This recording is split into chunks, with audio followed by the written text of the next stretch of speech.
Where's my mic? Okay, there it is. Sorry, guys. That took a little bit longer to get set up. I was mauling over bracket reset reply guys.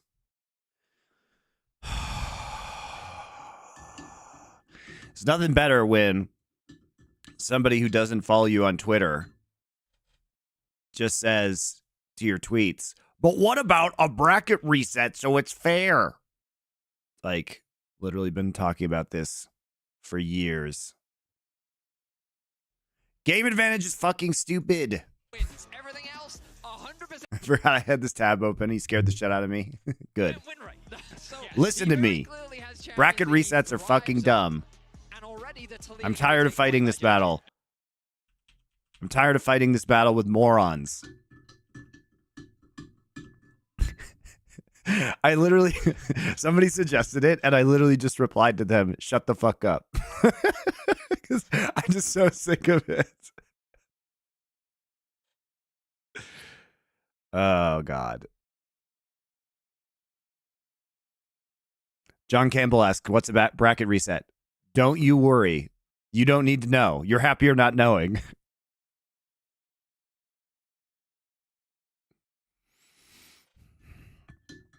Like, I shouldn't have to explain to people why it can work in fighting games but not MOBAs.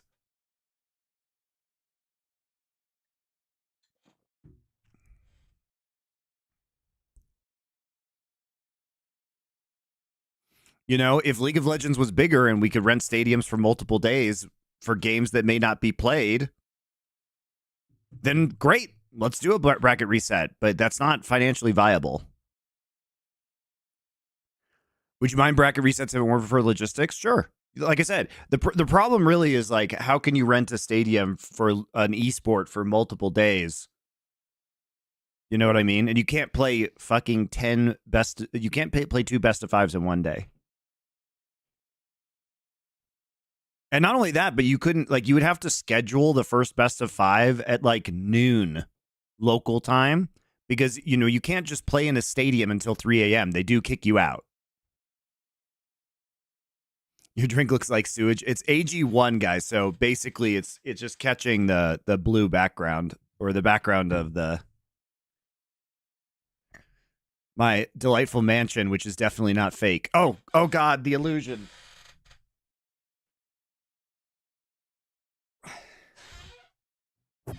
Saved.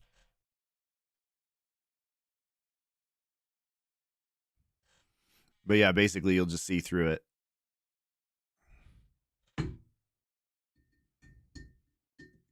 Is AG1 actually legit? Well, look, man. It has a lot of prebiotics. I put creatine in there too. It has a lot of vitamins. It's a good supplement. Obviously, get your vitamins and everything from food, but it's a nice supplement. It replaces daily vitamins. I like it. There's even fire in it. Look. There's even fire in it.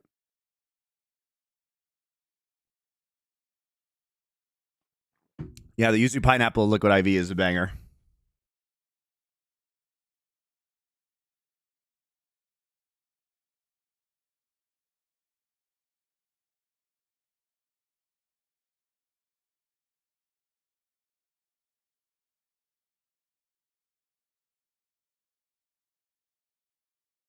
Have you ever watched 12 Monkeys the show? No, I've seen 12 Monkeys the movie.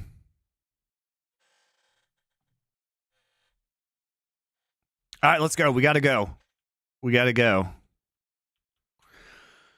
All right, first thoughts. Here we ban Bins Jax. Could be R5. All right, we're just going to ban 3 Chovy champions. We're going to ban the Vayne. Bin did show a good Vayne, even though Keen has also shown arguably a better Vayne in the lane swaps. We're going to ban the Talia. Chovy can play Talia, but it hasn't been his first choice. So we are just going to take Senna here. So what do we got that's still up? Thank you very much, Urkel Baggins, for your tier 1 sub gift. All right. So we have, what's up? We have Nautilus. The thing is, like, there's Orianna up, but you know, Chovy really doesn't play a lot of Orianna right now. It hasn't been his go-to. So what could we see for Chovy? Trist is going to be a big one. Tristana, which I think has been rising in priority, generally speaking. Like, it wouldn't shock me to see, you know, like, not Trist here. We have no jungle bans. So Vi, even though I think Vi's prio is kind of fake, and Canyon has been actively bad on Vi this tournament, so I'd rather see him on Sejuani or Maokai. He's kind of been an engaged bot this year, but hell, he's good at it.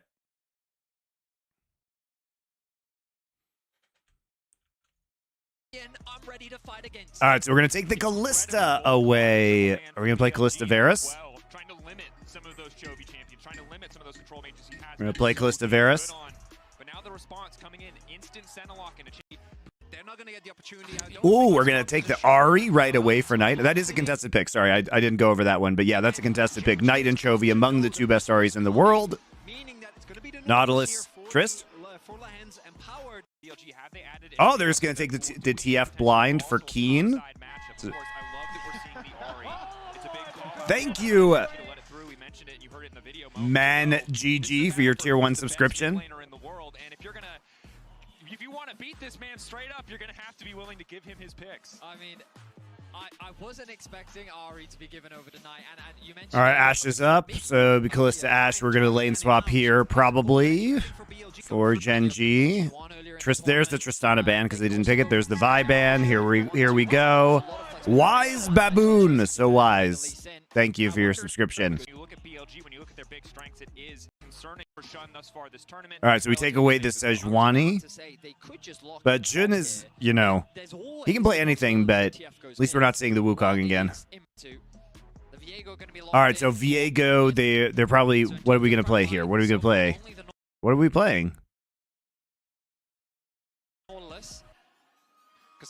Yone? Is here for BLG as a final pick, but we need to know what is Chovy going to play. Yone? I'm at the edge of my seat. If I was sitting, Corky? This is 100% Gen G. Yone? I feel really good about Yone with Senna not. That they left up that pick. What is it going to be here for Chovy? Okay, so they're just gonna. Wow, really? Nothing too special.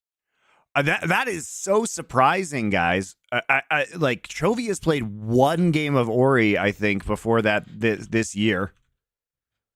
That is like not. That is not a Chovy pickup that you would expect. I mean, it's a strong champion, obviously, but yeah, he played one game of Ori prior to this. I mean, he's just never been an Orianna player. Like, especially because you have to remember how frequently it's in the meta. He has 81 games lifetime on Azir, but only 32 on Ori. Ori is his 1, 2, 3, 4, 5, 6, 7, 8, 9th most played champion. 9th most played champ of all time, which is very weird because for most mid laners that have a long career like Chovy, it'll be like top 3. But that is very curious. And we're going to play the Camille. All right, for Ben.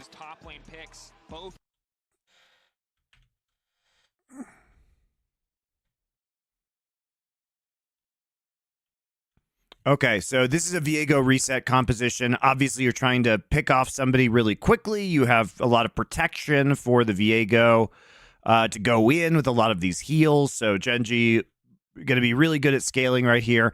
They're going to try and be able to lock down the Twisted Fate most likely with the Camille, right? Good pick composition here. Excellent pick composition for BLG. Able to isolate a lot of targets, non-committal engage, flanking on the Ahri, single target CC, single target CC. You got the Kalista ult, technically multi-target CC, but can be used obviously for reliable single target CC. So pick composition for BLG, very strong. I'm not going to say very strong 1-3-1 because the siege, actually it's pretty strong. I mean, you have Ashe and Kalista with Sejuani in the 3, so your siege isn't terrible because you have 2 AD carries, but Kalista generally not strong in those situations. Side laning, pretty big advantage though. I would say with Camille and Ahri, like the Twisted Fate, he's going to have to make plays on the map. Keen's going to have to make plays on the map. So much access to Cassante, so much because you love the 1v1s here in the side lanes if you're BLG. And I think that, you know, they're trying to neutralize some of Genji's strengths here, which is side laning, right? And so if you have stronger side laning inherently, can Gen.G side lane as well as they usually do? Can they create the pressure that they normally do? Gen.G definitely wants to 5v5 in the late game, right? They want the Viego resets. Whereas BLG, this is great for side laning, great for skirmishing. The Twisted Fate, Bin's first Camille game this tournament has been incredibly powerful if we can get that lead, but in a lot of games it's needed some time to get to 2 items. Could be a risky call. Yeah, guys, it's not that he hasn't played Ori in the past, but in Chovy's, you know, basically all the champions that Chovy has played more than Orianna in his career, he also has a higher win rate on. So here, look. So 68% on Azir, Silas 78%, Zoe 64%. You see his Ori's here 32, is barely above 50%. His Rise is at 50%. But it just hasn't been a signature pick for him. Not like Faker, right? Not like Faker, not like Rookie, who are great all-time great Oriannas. I'm not going to say it's a weakness of Chovy's because like I'm sure he can play it, but it just hasn't been the Chovy champ. You know what I mean? He's played less Yone, but he also has an 87% win rate on Yone, and that's more of a Chovy champ. Like, he's played less Tristana, but he's played more Tristana and Yone recently. Right? Even last year. Did he play any Ori last year? Holy shit. He literally didn't play Ori last year. That's crazy. Look how many champions he played. He didn't play Orianna?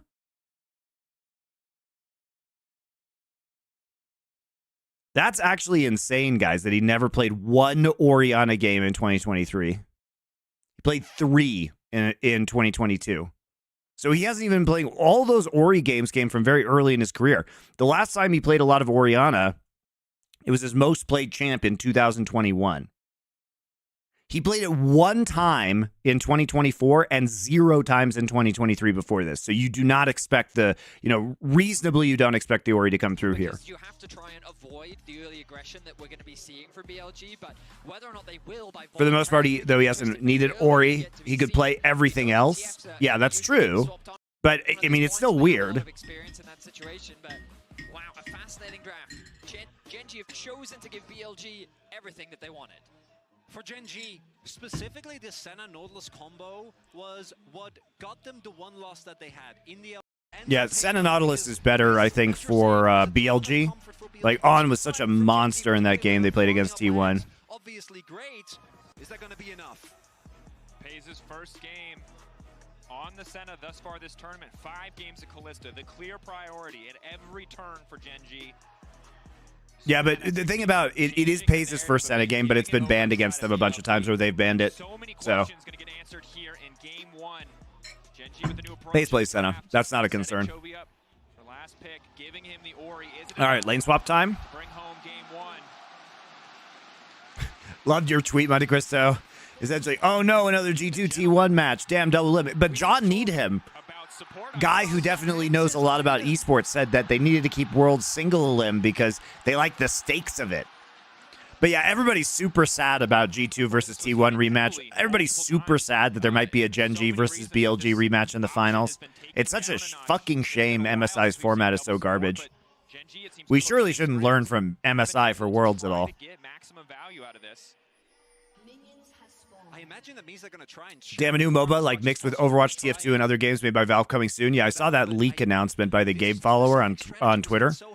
We'll see if that's real. But it says like a 4-lane third-person shooter. So it's like Paragon. It's like Paragon, that game that Epic tried to make would fail. Paragon was actually really underrated, guys. I thought Paragon was pretty good. 6 versus 6. 6v6 is a lot. For an esport. You used to be able to do this, go back by a Doran's, used to be able to maybe go so more like Smite. Well, it's not like Valorant because Valorant is a first-person shooter.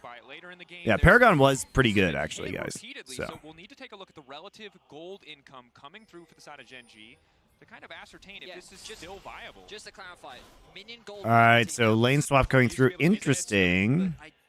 This specific maybe BLG tried to call. I think BLG tried to call the lane swap. I mean, they've nerfed it a bunch of times.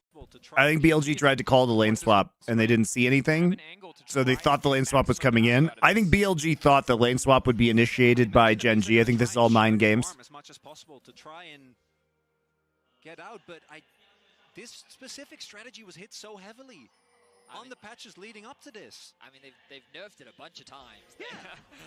You used to be able to do this, go back, buy a Doran's. You used to be able to maybe go back and buy an additional item, but of course, you no longer immediately get 3 stacks. If you briefly explain the logic behind running Senna in a tank bot lane? Yeah. Why do they have 2 support items? What the fuck? Why do they have 2 support items? Well, a good thing you actually asked me that question, because otherwise I wouldn't have looked and seen that they had 2 support items. That's been nerfed. That doesn't work. So this used to work. So basically the idea... This is still viable. Just to clarify, minion gold penalty now accounts for and Senna can fast, right, and just get souls. So like that was the nerf. Do you think the double support was a mistake, or did they try to funnel the farm into TF? I think that is super risky, because you had to buy double support. They bought double support items before they had any information. So like you would have to know with 100% certainty that you are getting a lane swap. It's definitely a mistake. So bear with me. Maybe there is a logic to double support items if you have Senna and you have a tank with TP, and you don't buy an item, and if the lane swap happens, you recall, buy your item, or, regardless, if once you see whether the lane swap is happening or not, you recall, buy your item, and then TP. But I don't think so. I think it's a mistake. I think this guy is just on autopilot, and he's mom spaghettiing in an important upper bracket match. Yeah, it's global, just not the same lane. Oh, that's true, Harpoon the Moon. That's a good point. Yeah, I don't. This got to be a mistake. That means they're going to try and share the farm as much as possible to try and get out, but this specific strategy was hit so heavily on the patches leading up to this. I mean, they've nerfed it's a mistake. Whatever. Let's move on. This has been hit repeatedly, so we'll need to take a look at the relative gold income coming through for the side of Gen G to kind of ascertain if this is still viable. Just to clarify, minion gold penalty now accounts for all champions that have a support item instead of each individual. All champions have a support item. My bad. That came all the way back on 14-2 to try and nip this in the bud. Yeah, this is the classic Rito nerf, like the top lane armor. It was confirmed to be a mistake. Yeah, dude, Lehens is just nervous. Well, it's just a couple patches later, and BLG. He's just mom spaghettiing. We're going to know pretty quickly, because one of 2 things is going to happen. Idlehens is going to go back on his first base. Sell it on first base, yeah. Or he's going to keep it. Okay, strong side jungle follow for Generation Gamers. Ashe hovering mid lane to try and get some advantages, because Ashe is so strong at level 1. Sets it up. For now, Elk uncontested on the top side of the map, keeping that push forward. The nice thing about this strategy, too, is because you have TP in the bot side, you can do what we saw T1 do, which is that if they don't actually commit multiple people up here, if this is just the duo lane, you can actually TP your support, in this case, Nautilus up here. They did it with Ornn T1. But it makes it even more versatile in terms of who gets up there. Because remember, TF doesn't take TP. In the context of a lane swap, but we'll have a chance to break it down, and I'm sure the AD will talk about it as well. On a night, trying to zone Chovy back. The wonderful presence of Ashe level 1 volley to come and harass, but luckily the minions are there to body block for Chovy. There's a bit of trading here. Bin only level 1. Impact said in an interview early in the tournament, in these lane swaps, top laners are unemployed. And right now, Bin just trying to find a job on the map. Certainly is. Plate being secured by Paze. King going to make his way down as well. The siege. Hello, you told me to better be here. Tesla versus Da Vinci chat today. I did tell you to be here. Slightly favored for Gen G right now, mainly just because Keen is also being funneled a bit of all you people who are just there for the fucking G2 versus top esports there are no camps remaining on the top side. Keep your eyes game. Well, you know what? Tomorrow we'll have a bazillion people once G2 beats T1, so we can't complain too much. For Gen G. As Bin tries to get what XP he can as he's hovering around mid lane, and now he's going to pass back towards top and catch that wave. We'll see how this 2v2 plays out That's one of the things where BLG coming into the series, given how well Elkanon have played, are expected to have a really, really big lead. Genji were limit testing to this game to see if they could win without banning Ari, yeah. Alright, so Prio goes over. We get 2 plates bot side, nearly 3 plates, and we're going to swap back up. Alright, alright. Okay, we're not going to use any TPs, looks like. Oh, we're not going to lane swap. We're just going to go back and buy. And send TF top, alright. So, okay, a bit of an early investment and a move away from it. Gonna leave that for now as we kind of turn our attention back towards the overall map state. Lanes have returned to normal as the 2v2s and the 1v1s. Do I know the result? I do. But I don't know who wins this game. Or any game. He's nearing close at a level 5. But with the jungler on the top side of the map, unlikely the BLG is going to set it for any dives in the immediate future. Gold card locked in. Are you in NA yet? I am currently in NA. Do I want to duo queue arena with you? No. Thank you for the kind invitation, though. I've literally never played arena. I've been playing Manor Lords. That game is baller. Looking for the opportunity there because the wave state is really rough, and Camille Sejuani extremely strong early, particularly against something like the TF. If you can force the flash, post level 6 play becomes extremely easy, but Kenny was already pathing up, seeing the wave state that his top laner is in, ends up bailing him out, and nothing going to get forced outside of that ghost. Ultimately, the gold pretty close. So when you look at, in totality, what occurred in the lane swap, Genji successful in avoiding the early Ashe Kalista levels. Of course, it's still hard here, as you can see, and as mentioned bear in earlier. mind, it was BLG that swapped. The True Manor Lords doesn't have enough content yet, though. Yeah, you know.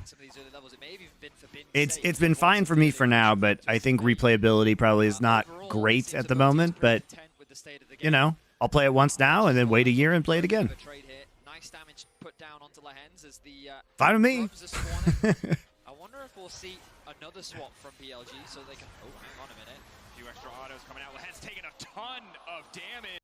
As the grubs are spawning. I wonder if we'll see. All right, so they were trying to avoid this lane, and Nautilus went back and sold his sport item. His Atlas O' the World. Not a great start for Genji, though. He's going to make his way straight towards this tower. The vision going to be cleared out, and they're going to be forced to back away. There's no way you're allowed to stay here, Pays. You are going to get dived. See, teleport is available, though, and Lahens will be full health. See if they try and dive. They might dive him anyway. BLG. Do they want to take It's going to be difficult. Oh, he dodges the Q. Okay. He still has permafrost on him. So they force the flash there, and he's dead. Nice dive. Super nice dive by BLG. They're so clean at these bot lane dives. Like, even though the Q misses, like, Pays is just scrambling, tries to flash away, but he's taking so much damage. And you'll notice, too, that they don't actually take aggro here until right now when On takes it. And then he flashes out basically immediately as he's rooted. Very clean.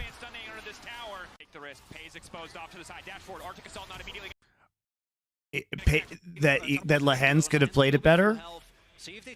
I don't know. I mean, it's hard because you want to hit the target that takes aggro, and he tries to do, like, he stops Elk right there, and Jun's Q doesn't actually hit, and then he roots him, and then he flashes to root the guy who's actually taking aggro.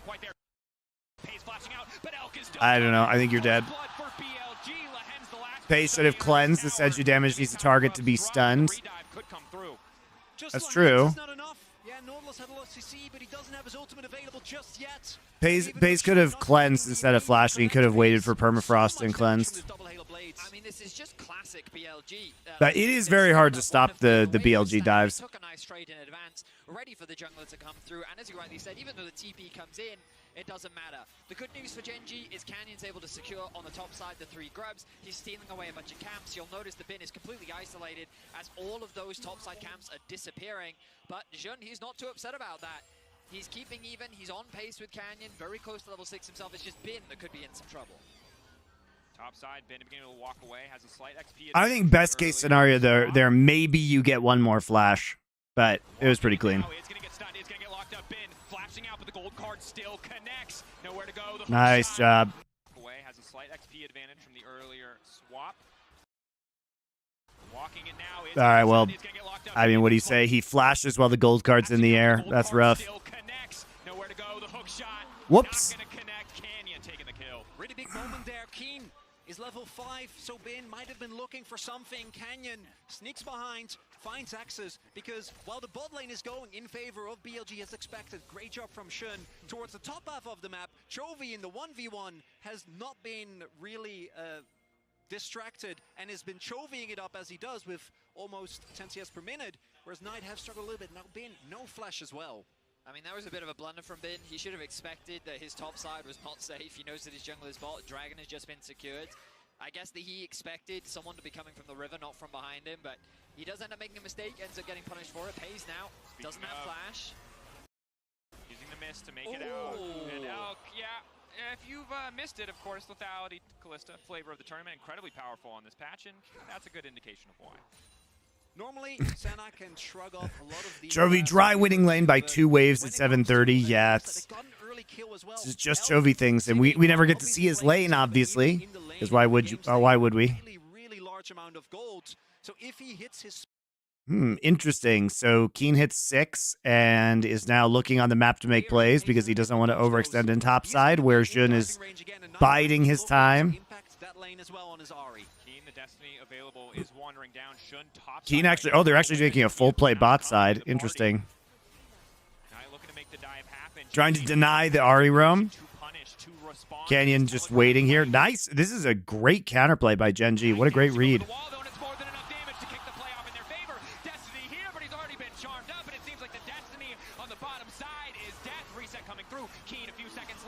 Wow.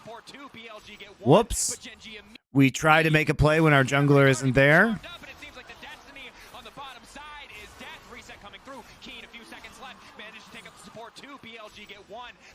That was a great call on the dive. I mean, like, it's such a good read because Keen's not going to overstep into the frozen top side, right? And so instead, he looks to just help his bot lane recover here. Canyon just on the wait, on the lurk. Knight actually a bit too obvious in this play. Like Knight, like they know that he's motioning down towards that side of the map. Because Chovy's just on the follow, right? And they know he's not in that brush, but he's walking down, so it's like super obvious they're making this play. And then Genji can fully commit. Bin gets a lot of gold in top, though. Yeah, but what can they do about that? Like, this is just a counterplay. Like, what can they do? Real question. Canyon's bot side, he can't help, like, break this freeze. Yes, you get a lot of gold, but, like, this is a good play considering the circumstances. And they just got a kill on a Camille in the top side, so they're trying to at least stabilize their bot lane right now. Plus, Keen gets 2 kills, so, I mean, he's 600 gold up. I was surprised that Genji let that happen. They watched Knight walk all the way from mid into bot. Shouldn't Chovy path top to cover Keen's lane here, given he's like a screen behind and already has multiple dashes? No, because Keen has a TP, and they can prolong the skirmish long enough for Chovy to get down there. The real problem is that they use Destiny right there, and they don't have TP on Chovy or Lehens to catch the crash. That's the bad part, guys. But here's the thing.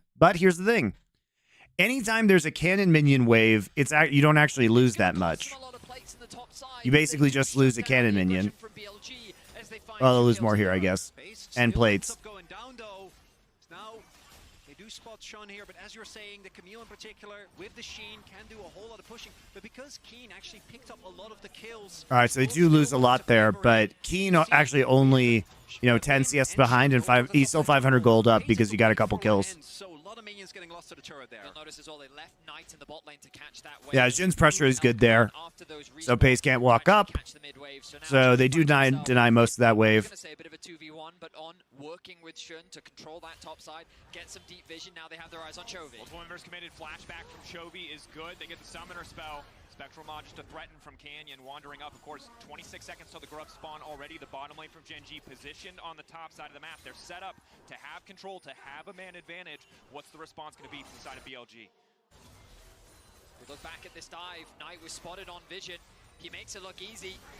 Ults over, connects the Q, gets out to safety. But it was this response from Genji. The Twisted Fate ultimate is fast. The chain CC comes down onto L. Canyon Thank you, Solo Cross, for your Twitch Prime sub. Appreciate you. And they're able to find 2 quick kills in exchange for 1. Pays there using the cleanse as well, but that was not a charm. That was a Q.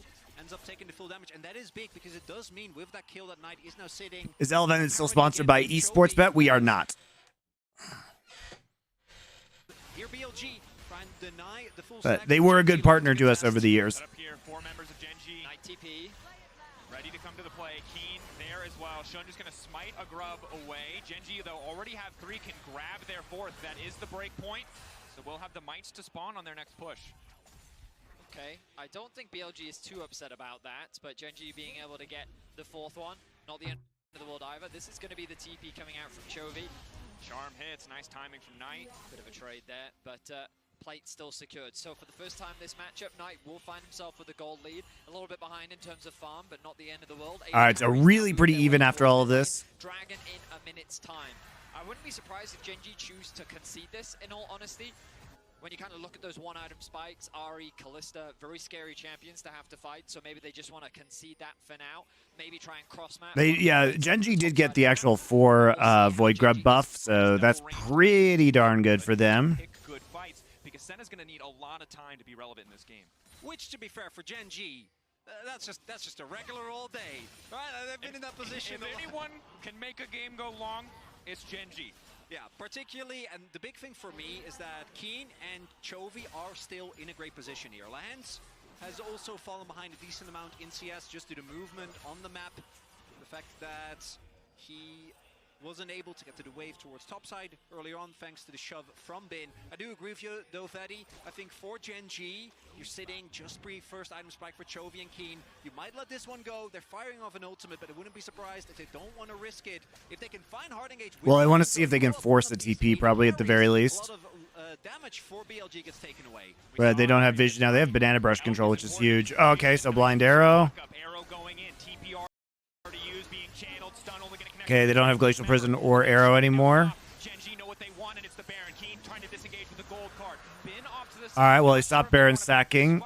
The dragon was the objective. BLG. Yeah, it just takes too long to push in to get vision, and they have to use two engage ults to do it because they don't have, you know, Ahri isn't there. They don't have banana control, and banana control is incredibly important.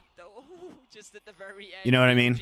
Don't want to give away absolutely You know, everything. if you played Inferno. Away from the mid lane wave, so the Elk can try and get another tower, but a nice TP from the Hens should actually deny that. So overall, Gen G secured the dragon, protect their plates, protect their towers, don't lose anyone. Do see though BLG, they keep looking for these plays. Again, the top side, Camille, Ahri, and the Sejuani. So much threat here to set up dives, but no one on Gen G walking in just yet. Still though, plate's going to be going over to Bin, but just by the virtue of the early kills and the fact that Keen has the TF passive, is still sitting at a pretty decent gold lead here. TF always going to feel very unfair in that regard. Bin does have the experience lead for now, though. Yeah, I'm not actually a fan of that play from Gen G, and I think in general Gen G has been overplaying Drakes at this tournament. Like you have the 4 Void Grubs, and you know, basically BLG wants to play this early game pick and skirmish composition, so I wouldn't opt into that fight, and I certainly would not opt into the next Drake. BLG is always first at this topside objective, aren't they? You know, gonna be spotted on the bot side. you're gonna do fine the longer the Senna like scales up. So I mean, there literally is gonna be nobody who can kill a farm Nautilus in the late game, right? Not with Senna heals, not with Ori shields. Like you can play this really chill, I think, if you're Gen G. Wall dive out, and Gen G calm, coordinated, disciplined around these fights. They trade tower for tower overall. I mean, we're seeing They're playing the split well, though. Has to be said. Like, that's the thing, is the split pushing is very difficult to stop from BLG. To try and skirmish. They're quite willing to look for these 2v2s, 3v3s. This arrow is another great example of just being pressure where they know they can. They're playing around the numbers well. They're cross-mapping effectively, and they're holding on to the gold to keep things even as they continue to scale up. For Gen G, they have been in this position so many times. Slow the game down. Don't allow your opponent to take over. In the LCK, no one has been able to match them when they get to play this slow and methodical game. Mid lane turret still standing very, very healthy, or allowing Gen G to play pretty aggressive. Canyon Canyon looking a little Oh, bit. Camus is done. Oh. To dodge the initial spectral maw. Chovy, a big upfront damage right now. The Destiny coming in, Knight potentially. Oh, wow, we're going hard for some reason. That one's going to cost him in the midst of the entire team. Shockwave only connecting onto him, but Gen G happy to have the pick. Canyon. Gen G will find a pick. Good follow-up, resetting, now making... Kay's playing so much better than he did earlier in this tournament. All right, that's actually good because it'll help them get mid lane. Meanwhile, Bin split pushing in the side lane, but Gen G happy to have the mid lane tower. They pull the trigger when they know Bin is in the side lane. It's hard, though, because there's no objective to take. Shun fails Q and Flash. I think he's dead there no matter what. Good sidestep from Shun to dodge the initial spectral maw. Chovy, a big upfront damage right now. The Destiny coming in, Knight potentially caught out. Nice stun from Shun. The Veil Flash, though. That one's going to cost him in the midst of the entire team. Shockwave only connecting onto him, but caught out. Nice stun from Shun. The Veil Flash, though.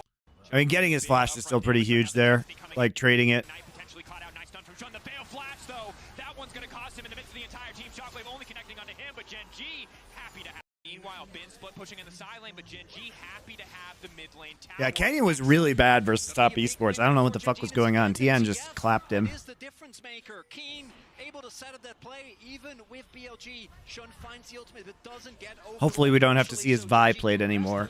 Ensure that they also get the mid lane turret and a lot of extra lane control, particularly when you can collapse so easily with a TF. It's a big win for Gen G. And I think the value of Keen can't be overstated in this game. He's done a good job, right? He went bot lane. He gave up some of that individual lead that he had on the top side to support the bottom side of the map. Has been there where You're gonna flash over Lehens and Q over the wall. Yeah. Efficiency, and here you see it just makes the pick setup so simple. I mean, the execution is clean. Flash hook from the Hens. Failed flash comes out from Shun. You understand why he panicked, though. Like, Lehens is popping over the wall like that, hitting him with a root auto is pretty good. Means that they do find a kill.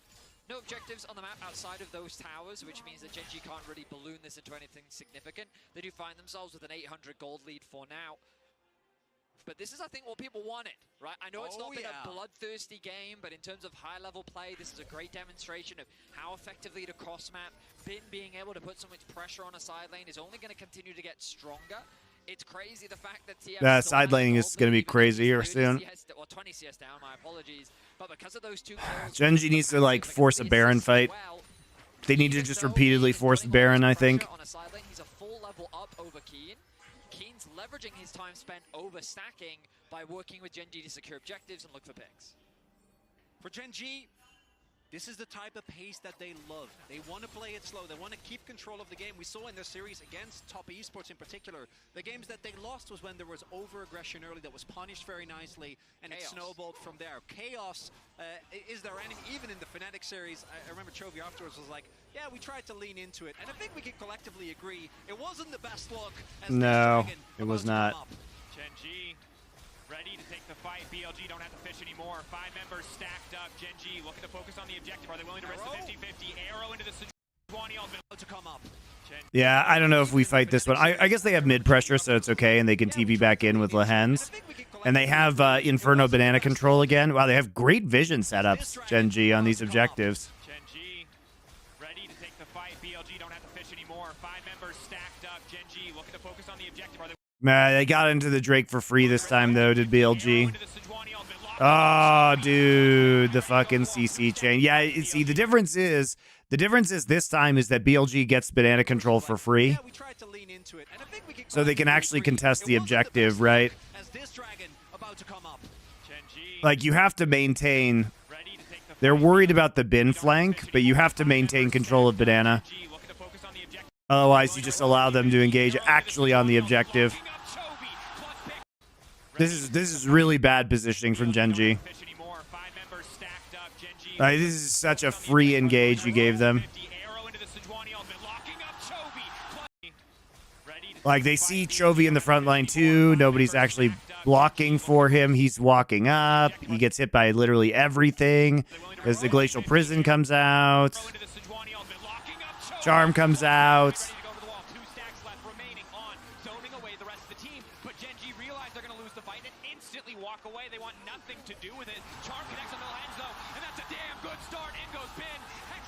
And then they troll the escape. Like, Keen is ghosted, right? And he thinks, I'm going to help save my teammate. I'm gonna gold card, but you gotta just let Lehens die there because Hextech Ultimatum is still up, and if they catch you like this, like Lehens just basically has to walk up and press E and just try and auto as many people as possible, and Keen didn't have to die there. Take the control away from Genji and win a massive fight. They take the dragon back. They drop the Rift. No champion outside of buffered Viego arc can tank arrow here, but the problem is that you gave up control. You can tank the arrow if you actually, just like you did last time, if you had it. Look, I already said my opinion. I don't think they should be fighting this Drake at all. I don't think you should be fighting this Drake at all. Right? But if you do want this Drake, you have to maintain banana control. Are they willing to risk the 50-50? Arrow into the Sejuani ultimate, locking up Chovy. Clutch pick, Knight ready to go over the wall. 2 stacks left remaining on, zoning away the rest of the team. But Genji Because BLG fucked it up earlier where they used all of their CC ults. They used Ash Arrow, they used Sejuani ults in order to affect banana control. Hextech ultimatum, Keith got nowhere left to go. BLG obliterating Genji in the blink of an eye. BLG finally take the control away. Goes big. BLG don't have to fish Yeah, this is such a fucking weird call though. Focus on the objective. Are they willing to risk the 50-50? Arrow into the Sejuani ultimate, locking up Chovy. Clutch pick, Knight ready to go over the wall. It's a good engage though. Backing up is terrible, but Lehens has to sacrifice himself for the rest of the team. Keen doesn't have to die here. Keen does not have to die here. But also, why is Chovy in the front when they know that Glacial Prison and Enchanted Crystal Arrow are up? There was a lot to dislike about that from Genji. I just don't agree with that. Like, why is Genji did this against Top Esports? Why are we just fighting for fucking? They did this with Genji versus Top Esports. Why are we fighting for second Drake? Just give them the second Drake. They want to. You scale better. You scale better. Just play for late game 5v5. Need to watch back the play. How does Chovy get caught? Because he still has his flash up. Look at his positioning. He steps far too forward. There's no one in front of him to block. Lehens does nothing. Well, he's running around in circles. This is a Busio Nautilus moment. Look at Lehens. He's actually just Busioing. Lehens is Busioing.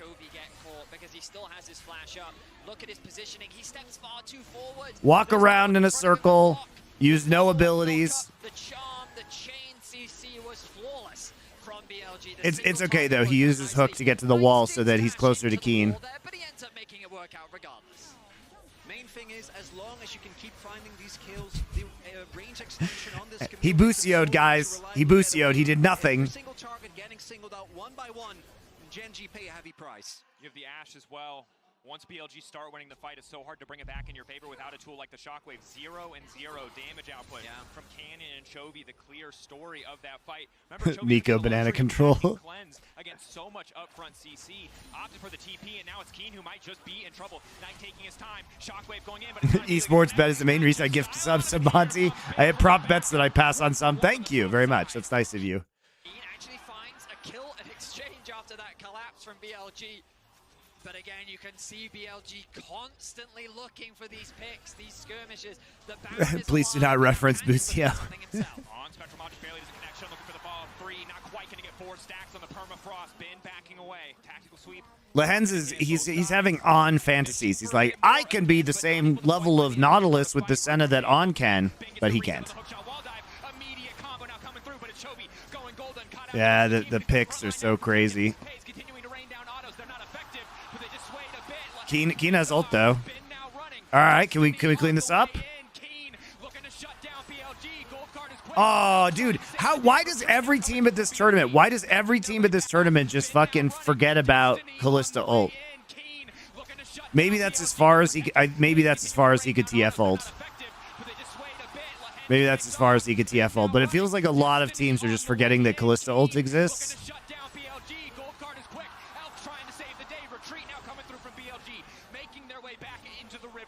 Building a comp around Viego resets just really wasn't it. Actually, these comps are very powerful right now.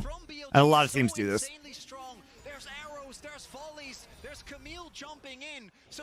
Credit to BLG, though, for getting the picks, though.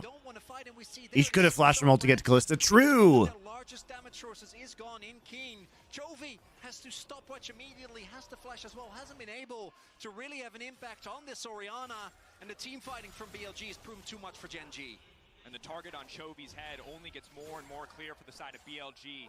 Doesn't have the arm guard, doesn't have the flash, has to play flawlessly in the fights to come. All of BLG probably going to look to take that Orianna down, take Chovy out of the equation already. The trap set, and in goes Knight, looking for Keen, but the charm goes wide, as does the arrow. Man, Keen plays that well. Walking that one off, but now the hook, the re-engage. Nice job. That's such a good punish. Yes, that's what you do. When you see them use the Ahri ult and the Ashe arrow, you fucking turn it around. Meanwhile, Bin in the mid lane threatening the flanks. Gen G just continue to find these angles. I wonder if they use this as a Baron force. I mean, they can get a kill. They can get a kill in the CC window.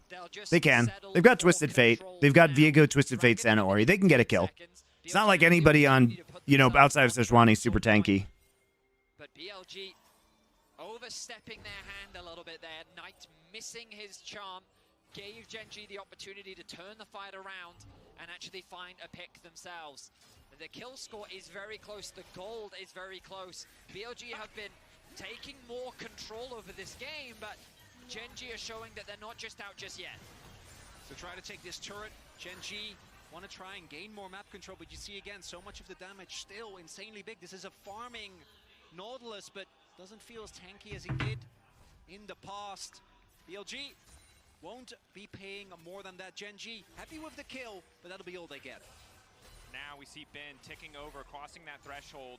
2 items, level 13. The Camille really getting scary at this stage of the game. Arm guard comes in for Keen. A defensive adaptation might lower his damage output, but I think he sees his role very clearly. Gold cards, looking for the picks, looking for the setup. It's not about the extended fight.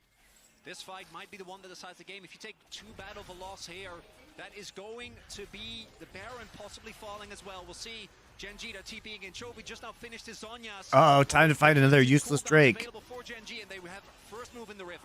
Okay, they have banana control again. Have they figured this out? Yes, you have to. You can't just let them walk into it. Yes. Okay, yes. Get rid of the Glacial Prison. Get rid of the Enchanted Crystal Arrow. All right, Lehen's tanked it. Much better. Oh, wow, they bursted it out. Oh, wow, really? What's Nautilus' itemization right now? Oh, he just has Frozen Heart. Well, he has a lot of CS behind, I guess. The Bin flank is also very good. They're not marking the flank at all. Yeah, BLG just playing better in these fights, honestly.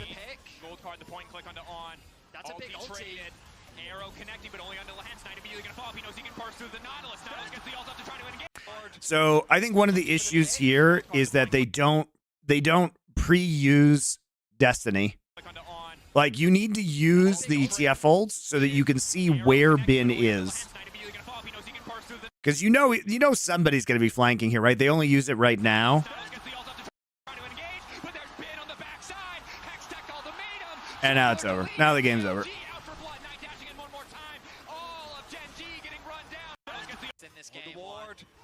Lehen's didn't proc Aftershock before the CC chain. Yeah, because he's boostioing. Look at him. He's walking around in circles, so he's actually, like, squishy. But he also has no MR.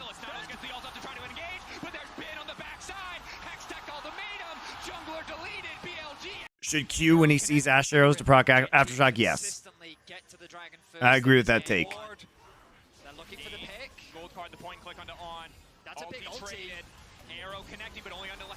Lehen's has not been impressive on this farming Nautilus. He ain't no on, you know. Yeah, this is doomed now.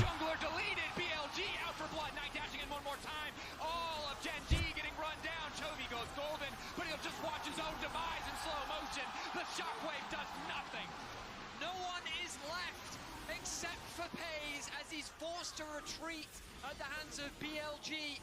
5 members strong will secure the Dragon. They're gonna get the Baron too. And just great target selection from BLG. Bin with an excellent flank to take out the jungler. But Destiny was late there. Dissipating from the carries of BLG mean that it is a one-sided fight. Really good target selection from BLG though. The one front line that Gen G have evaporates in seconds. Knight locking him down, ensuring that Lehens doesn't make his way out. If the bounty pops up, Gen.G, watch the Baron get taken away, and BLG take a decisive If not got engaged, is going to prevent Camille's flank. Well, you can play as a team around it because you can see Camille with Destiny. because otherwise Keen is going to end up going down, but Shun is taking a lot. And ideally, you do this, right? Ideally, the Nautilus is still alive, and when Camille engages, you gold card and tried to burst her. He needs the resets, but he But doesn't get the BLG time. playing this a lot He better. takes him out immediately, and once the front line and the resets are gone, the rest of Gen.G just helplessly watches. Now I've seen it for the first time in a couple of years. Can you rate Chovy Oriana? I mean, he couldn't do anything in this game. They played badly as a team. He never had any space. He stepped up. Like, it didn't matter what champion he was playing, I don't think. Doesn't really do a whole lot here. Bin has been a bit of an international mainstay and is looking to get a bit of personal revenge. They're now sieging onto the mid tower with the Baron buff.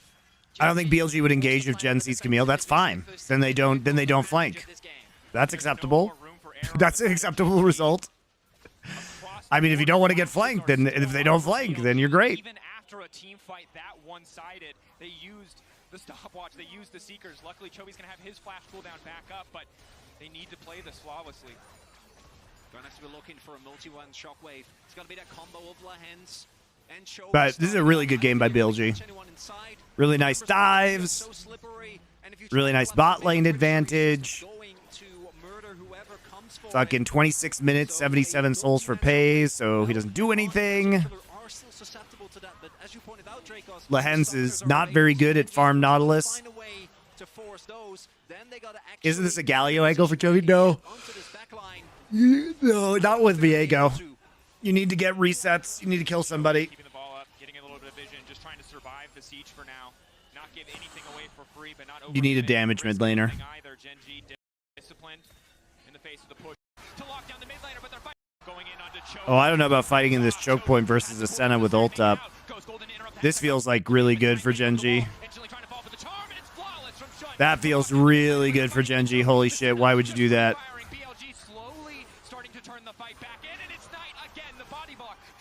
That's like the worst place you could fight. That's the gold lead there, Gen.G. Even though Chovy gets out, they get a decent shockwave. They can't actually get through that choke point.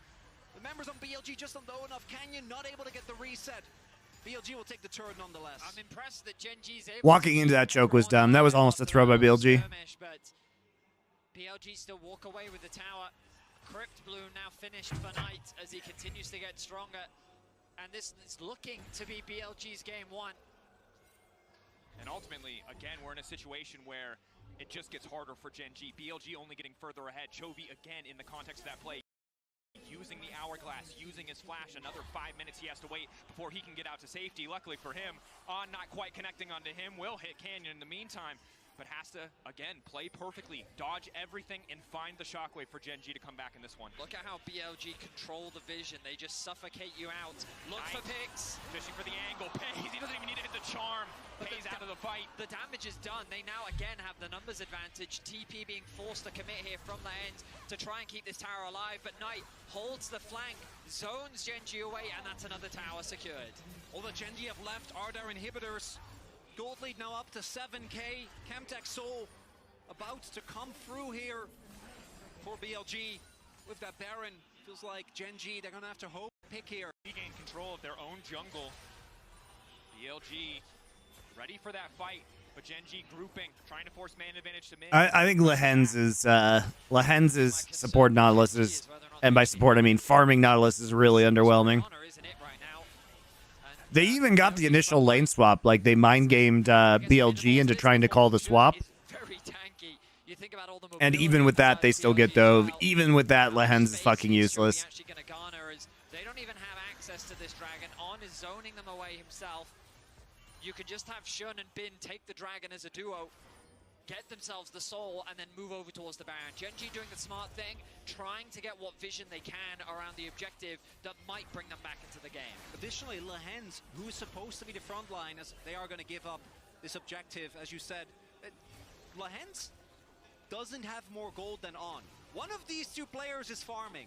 The other is not. Yeah, it's also the whoopsie at level 1, like set him behind too. That's rough. Realistically, you want to be at least sitting on another item, and yes, you're still playing into a Camille. You're still going to fall in the longer fight. If he had the right support item, would it change anything? Who knows, right? I mean, it did set him behind. He's gonna be shredded like paper. He's level 12. Certainly probably wouldn't have been as bad as it was. And look, of all the champions I wouldn't want to be against as a tank, it's probably level 16 Camille piloted by Bin. I don't think there is literally anything. It's not great, Dracos. If it was Vayne top, it'd be even scarier. This is probably second place in my eyes for most scary possible opposition. So it's a tough road. Again, Gen G, I think they did so much well in the early game, but Pei has put a Shockwave only going to hit one. Nice use of the Fate's Call coming in from Elk. Bin on the flank. Such a commanding position. Now the arrow going to connect on the canyon. Still has the ulti. He can try to use it to get out. Damage from the lethality cliff is crazy. Only going to hit one. Nice use of the Fate's Call coming in from Elk. Bin on the flank is going to get spotted out. Gold card goes in. Follow-up not going to come through from Bin. In the meantime, Lahen's trying to make the difference. Dash in. Knight ready to go. Ulti already used. Keen Zone used the Sejuani ult.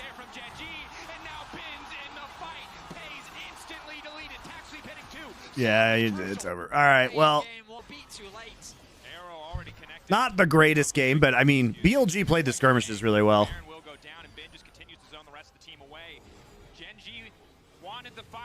Been watching every day at lunch. These league streams are dope. Balls well. Yeah, it's going great. Thanks for watching. Hope I can make your lunch break better. That gets initiated on to start with. Knight trying to get that level 16 before committing to the pick. Still doesn't quite get it after all the skirmishing. I like Might have really dangerous Baron now in play. Choviori is not the play. What? You know, he's played two, or he plays. He's averaged one Ori game a year in the last 2 years, including this one. Surely it's fine. Used to work at MLG back in the day. Oh, nice. Sucks what happens to MLG. Pressure from multiple lanes means that Gen G, they have very limited defenses left. Gold card to get the cleanse initially. Sidestep on the arrow. Positive cooldown exchange. I miss MLG. They're not risking anything. They immediately back up. Problem here is first you have to get through the Did you watch the series live? No. I did not. Faladian. Slow but surely the base of Gen G getting better down. 35 seconds. What's MLG? Major League Gaming. That's right.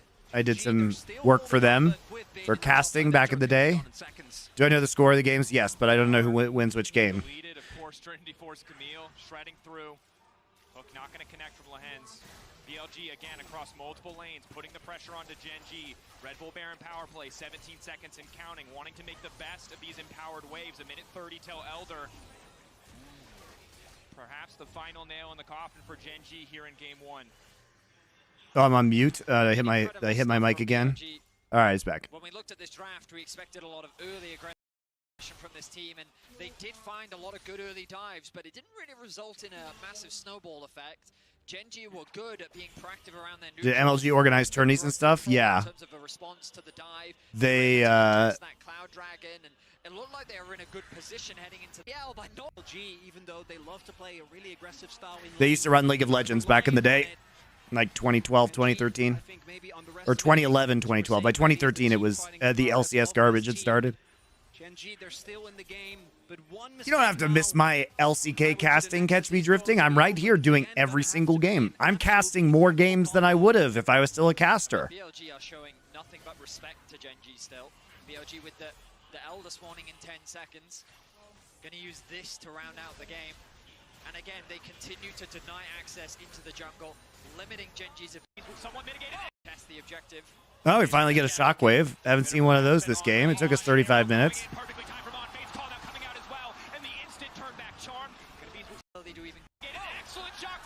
That's a good shockwave bait. Keen dies for it, but you know, whatever. We wasted Senna ult. We wasted Senna flash. Shockwave doesn't matter because there's no follow-up. Bin is just going to kill everybody. All right, it's over.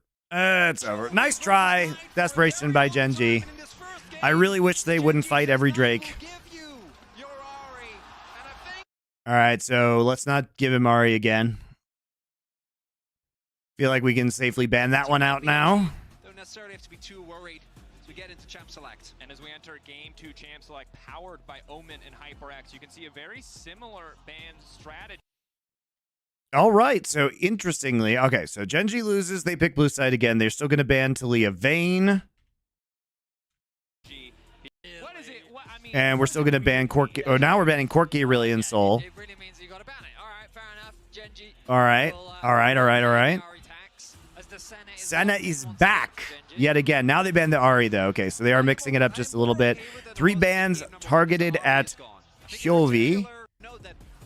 Okay, we're doing Kalista Ashe again. All right, we're happy with how things went. I mean, if you're BLG, you're probably like, oh, man, we tried to call the blind lane swap, and we both ended up there. But what would happen if we actually just went bot? Okay, so can we play Ornn, please, Lehens?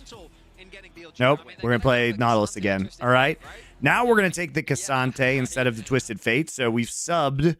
Basically, this is the same draft so far. The only difference is Cassante. There was a TF here in the last game. They're scared to go for the TF this time. I think that with his pool, effective Ashe Sejuani is a and they're just going to take the Sejuani again. Okie dokie. So we're still, I mean, you can still run Viego here, guys. You can still run Viego. They have more of a front line if you have a different mid laner. The one big difference is that this time, if Gen G is in a 5v5 situation, they have someone who can tank. We saw in the last game, Lehens. Corki, Ace Soul, Azir, the first bans last game. Yes, that's correct. And then Tristana was also banned last game because that's the Chovy champion. Hwei, Camille, okay, and Renekton. Alrighty. So we're going to take Orianna away. So Knight's going to play Orianna. Oh my god, he's doing it. Yes! This is 87% career win rate on the Yone. He didn't really do this. Here's the thing, guys. He did this mostly last year. So, but he is the best mid lane Yone player, you know, up there with like Cream, right? It's him and Cream who play mid lane Yone. And we're going to play Nidalee too? What? I don't even like the synergy of this composition, guys. Nidalee is really good into Sejuani, though. It has to be said, Nidalee is very good into Sejuani. Sejuani gets her pig fucked by Nidalee. This is a volatile draft, no doubt, but a powerful one. A lot of setup, a lot of CC. All right, so Jax was banned last game. We are going to get the Jax this time. Jax into Cassante. Now, remember last year, there was a lot of talk about this matchup, but it really was about Divine Sunderer, right? And when there's no Divine Sunderer anymore, so the turning point in the lane was like Jax gets 1 item. But that doesn't happen anymore. So now Cassante just kind of keeps winning the matchup, but it's Bin's Jax, and Bin's Jax is mega, right? So The poke coming in from, I mean, like, don't get me wrong. I get excited about Yone. So basically, you know, we have Nidalee here. This is a very good 1v1 matchup in the jungle into Sejuani. Sejuani can't do shit against Nidalee. So what happens now is now we have heals for the Yone when the Yone goes in. Question is, what kind of Yone build is this? Chovy no stranger to Sunfire Yone?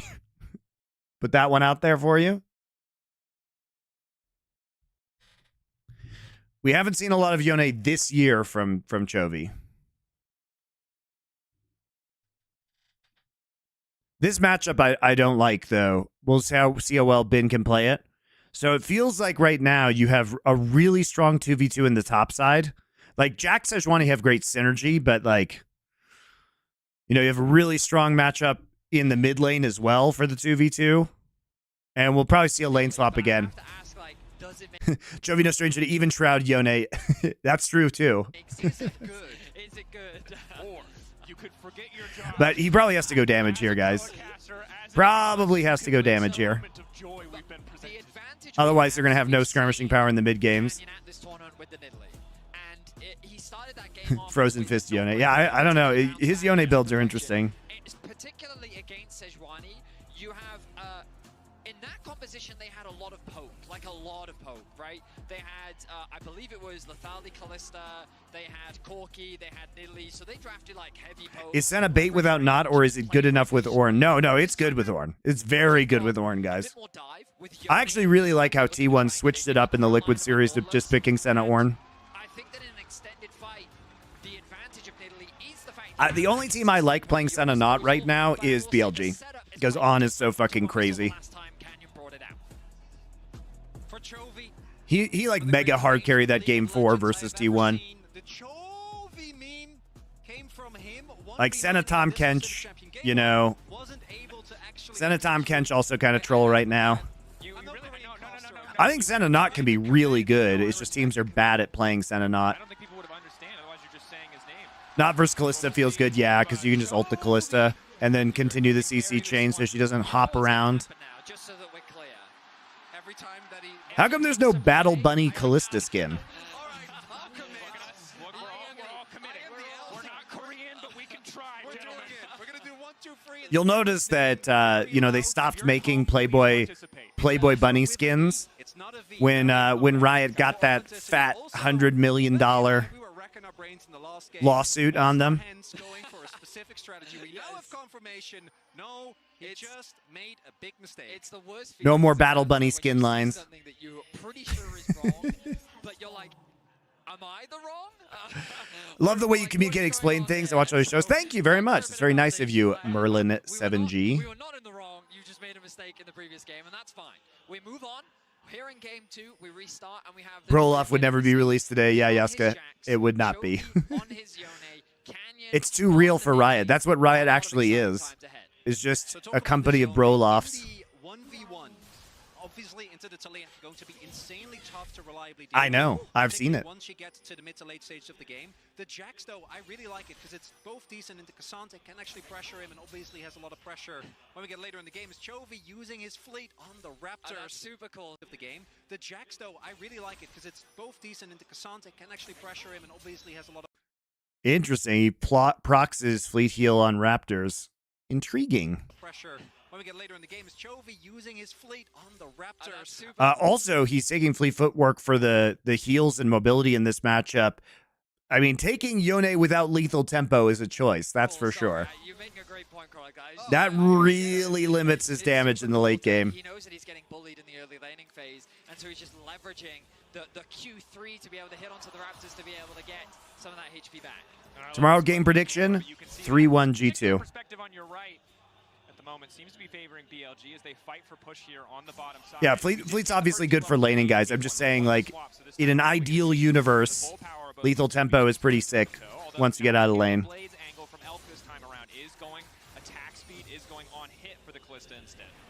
I mean, I like this much more when playing into a Cassante. We already talked about how the front line is that much different. What did I predict for this series? I thought BLG 3-2. One of the big strengths Like, Canyon really was playing badly. has a bit of an advantage. Canyon was really playing badly in that top esports series. But not much pressure to play around. We look at the minimap. Lahens wasn't great either. Earlier, push across the board for Shun, and he's going to try and leverage that. He's making his way into the jungle. Let's see if he can do something cheeky here with Canyon's red. Oh, the ward. Nice ward to spot.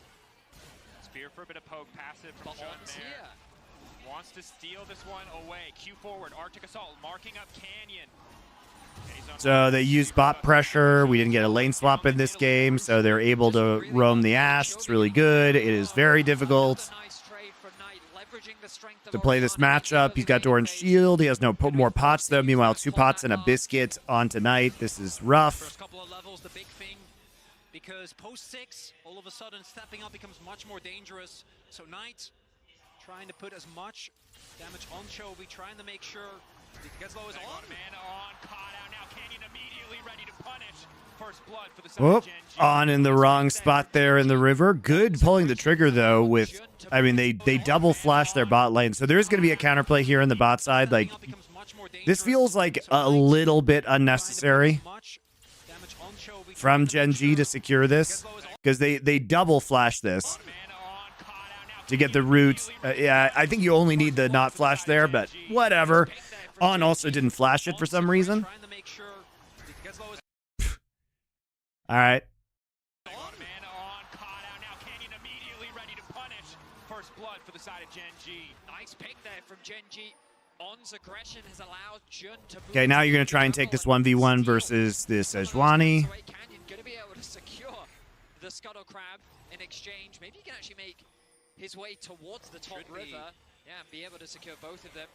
Knight with a nice sidestep there is Canyon. I do know the results, but not the order. But since I know the results, guys, I now know the order, right? Good. Counter-Strike not quite going to hit.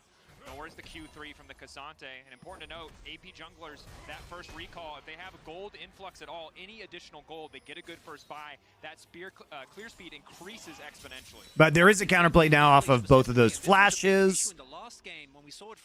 So we'll see if there actually is a counterplay here while Pays. Chovy just playing on the absolute edge. Another big thing with Nidalee specifically, and this was a big issue in the last game when we saw it from Canyon, was that you need setups. Chovy doesn't look like it connects. That heal, I'm pretty sure missed. That heal missed also. Chovy, understanding his limits, Lehens. I think you've overstepped here. Shun now walking up, heading in with the blitzcrank question mark. Lehens, this is not your bot lane, but that sure as hell is the enemy jungler. Lehens getting knocked down. Well, Lehens especially with Pays showing. I mean, they see the Pays roam, and it's just instant all in. He has no flash. Going to try and take as many camps as he can. The BLG strike back. I mean, I think that just came from a poor wave state in bot. He was trying to get the push in, trying to fix it for his team. Looked like the heal just hit at the frame or he's auto hit, so it seemed like nothing.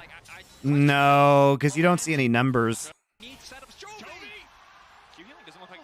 No. Another big thing with Nidalee specifically, and this was a big issue in the last game when we saw it from Canyon, was that you need setups. Nope. That heal, I'm pretty sure missed. But hey, Chovy, understanding his limits, Lehens. I think you've overstepped here. Shun now walking up, heading in with the blitzcrank question mark. Lehens, this is not your bot lane, but that sure as hell is the enemy jungler. Lehens getting knocked down. Well, Lehens especially with Pays showing in mid, you can't afford to just be up. Okay, well, free cross map Krugs from Canyon because he knows where jungle is on the bot side. The BLG strike back. They could dive maybe. Just came from a poor wave state in bot. He was trying to get the push in, trying to fix Well, heads a little shout out to Bucio. Dude, he's been Bucioing this whole series. It's actually amazing that they nearly, it took them 35 minutes to lose in game number 1 with him Bucioing. Look at Canyon. He is just tearing apart that topside jungle. He has stolen away all those camps. You can see the advantage he's starting to gain. It's good that Shun gets a kill to keep the gold relatively even, but we know what Canyon can do when he's on a farming jungler. Chovy now level 6. One of the big things, as we were interrupted by Lehens getting taken down there, is the fact that you have set up in every single lane for this Nidalee. There is CC everywhere, obviously. Whereas Atlas for these games, if I had to guess, Atlas might be on the finals, guys. Both the Cassante and the Yone. So typically, like the way that casting assignments work, because they don't just give it, they don't just like give it to the best casters. So whoever gets this upper bracket final is not going to be on the grand final. And the CC from Lehens as well. That's how it works Chovy, with Riot. stepping far forward, Shun has been an early game menace, looking for maybe a play here towards the mid lane as well. Because it's not a meritocracy, guys. Wandering up towards the top side of the lane, It's has just Q3 available spread it around as much as possible. So because this is upper bracket finals, is it randomly assigned? No. Much more comfortable in the lane with the refillable, with the So because Dracos is play-by-play here, we can infer Dracos is not on grand final. additional level. It's probably Atlas on grand final. Because Flowers isn't here. BLG.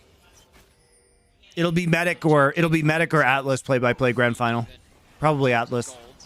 Drang going to be started off by BLG as information is garnered thanks to the little bat, I would say, from on that skin. Little dragon. Maybe a dragon? It could be a dragon too. Canyon, I think he's going to know and immediately heads towards the grubs. I like this adaptation from Canyon, knowing that this is the best window for him to take advantage of this. So also because Vedius and Chronicler here, it's, if I had to guess, Atlas, Kobe. With the information garnered. For grand final, is Atlas, Kobe. Is aware of where Shun is. He can move forward on the Cassante. Possible dive angle though, because they surely also must know. We saw this work out in the last Dagda. game. Yeah, it's probably, I think you're right. It's Atlas, Kobe, Dagda. Let's see if Monty's right for the grand finals. Atlas, Kobe, Dagda.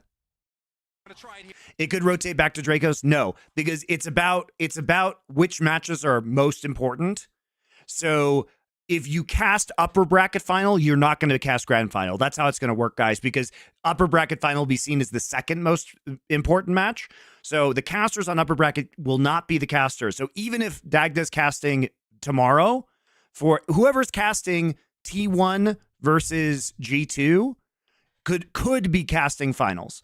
So tomorrow, T1 versus G2, that doesn't matter who's casting that one because they could still be casting grand finals. The people on this cast will probably be casting losers bracket finals. They'll cast upper and lower bracket finals, but they won't cast grand finals. Here again. Hey, stepping very far back. Sean, do they really want to try this? So I bet you MSI finals is Dagda, Kobe, Atlas. He will be there to cover. He has the cleanse for himself and much more discipline, adaptation from the game 1 dive. Nicely done, because Lahens can proc his aftershock and then becomes a much harder dive target compared to Pace in the previous game, especially without the flash. Not going to be the case. If you take a look at the play that happened earlier, flashes were being traded. Does mean that Knight in particular, ults being traded. Thank you very much, Veddy. As a result, particularly Knight can step up a little bit safer, knowing that Chovy can only CC him with the Q3. Level 6 for Canyon. That top side of the jungle really has belonged to him. His smite on cooldown should. Walking up. But yeah, they won't give somebody I don't think they'll give somebody a upper bracket final and a grand final. I don't think they'll do that. Taking away those topside camps on cooldown. We'll see. Maybe I'm wrong. I'm probably not wrong. Unfortunately, I understand the sick and twisted minds of Riot casting assignments. Level 6 for Elk means that trading back is only going to be harder right now. Canyon invading without mid-prio again. You can do that on Nidalee, though. You can do that, and also because he wins so hard versus Sejuani. Nice trading is coming out from Keen. I would say the early laning phase is going in favor of Bin, but that's slowly starting to swing in the favor of Keen. Shun now, level 6, sets his sights on the top lane. Keen gets the wave in, knows this is happening as well. He might be posturing a little bit, pretending that Canyon is in the area, but also Cassante so much innate safety. On 2v2. Hook out from Lahens, the slow from Ash, so frustrating to play against as Pace tries to fire back. Again, damage is going to stick at this point. There's no pots available for Lahens, so can't afford to lose too many more trades. Does have his teleport available. Big thing there is that engaging on Anu was pushing forward is really hard because of the Fate Skull. So why are there no LPL casters for this event? Because Riot fucking sucks. It's outrageous. It's outrageous that there is 0 LPL casters at this event. It's completely fucking outrageous. Only sitting on pot, boots, and a long sword. Maybe they don't want to go in too ham as Lahens on the ward here. Of course, the poke going to be less effective. Like, not even one on the desk. It's fucking shit. The on hit, but the sustain, the extended lane is going to be very tricky for the side of Genji and Akagit, especially as Paze does have some cookies to fill up that mana bar, but the relative sustain not super they see the powerful dive yet. coming. Knight's on his way. Oh, recall. Instant TP though. They want to protect this one, but Paze again caught out here. The follow-up. Canyon on the way forward. They're looking for the spears, looking for the angle. On retreating now, but it's the 80 carry caught. Shun is tanky, but the bot lane is not. Beautiful. Full punish from Genji. Genji follow-up. Canyon on the way forward. They're looking for the spears, looking for the angle. On retreating now, but it's the 80 carry caught. Shun is tanky, but the bot lane is not. Though they want to protect this one, but Paze. All right, so we're just replaying what happened in game number 1. The difference is there's an Italy here this time. So this time they're like, oh yes, we will TP back. We're gonna go back and we're gonna TP back in for this dive again. It's literally the same play, except now, crucially, they're level 6. Like 2 of them are level 6, right? Paze now is gonna play this differently. Instead of flashing, he's just gonna cleanse first. Oh, recall. Instant TP though. They want to protect this one. So he cleanses the Sejuani ult that wasn't there before, flashes and roots. The big difference is that now they're able to actually able to have the jungler here and punish this a little bit better. Paze just retreats immediately, flashes out. Canyon's here. Great read by Canyon. Ash not being level 6 is pretty rough, yeah, but even then they just play it so much better. Right? Even then they just play it so much better. Lahens being 6 is huge here, and Ash being 6 is not being 6 is not. But remember, Nidalee doesn't gain anything by being 6, but it's just a lot better kiting. I mean, Canyon being there is just the most important thing. But it is a little bit wacky that they like do this because it's, guys, this dive is so telegraphed. You know what I mean? Like, Canyon has so much time to get here. Especially as Paze does have some cookies to fill up that mana bar, but the relative sustain. Canyon has so much. He has an eternity to get here. Instant TP though. They want to protect this one, but Paze again caught out here. The follow-up. Canyon on the way forward. They're looking for the spears, looking for the angle. On retreat. How does not ulti hit Ash? It doesn't hit Ash. It hits Elk. Oh, I mean, oh, you see the knock up on the way over? Because he gets tossed out. He tosses him back. He tosses himself into it. On actually throws himself into it. Great not ult. But that's actually huge that he threw himself out of the Kalista ult. Right? So he takes Kalista ult, and then I think they panic because they see Canyon here. So he tries to throw himself backwards, but he throws himself into not ult.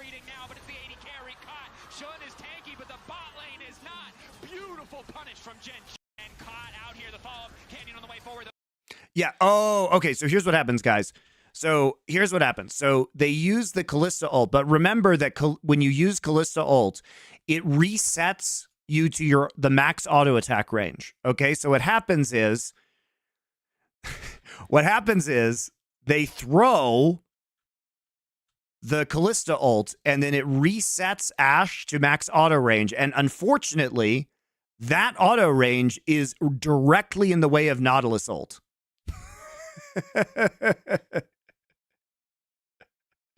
Right?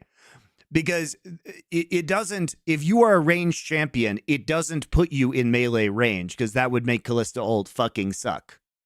That's how Kalista ult works? Yes. So it puts you at max auto range on the target that you hit. So basically it resets the Ashe outwards. And I guess it kind of works like a pool ball. So because he ulted this way, according to the laws of physics, he goes this way. Yeah, you get back to auto attack range. That's what I'm saying.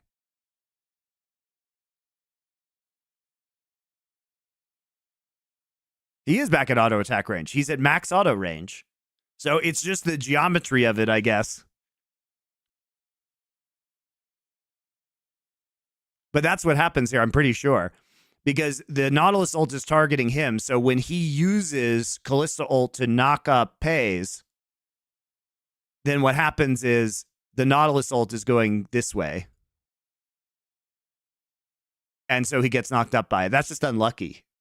But you know what? The real question here is like, we can laugh at the minutia of this. But the real question is like, okay, so what happens if Ashe is not knocked up? Let's pretend that Ashe ends up here, right? Elk is still knocked up. Okay, they get the kill on Pays. They still all die. The dive itself is bad, and Kenyon has a good read.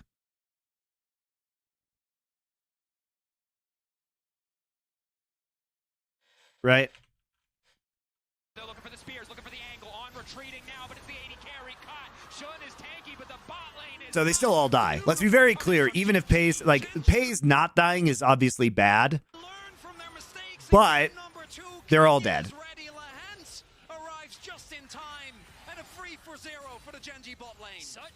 Like, you know, what changes here is if that is different, he gets a couple more autos. Crucially, he would not be hit by the turret.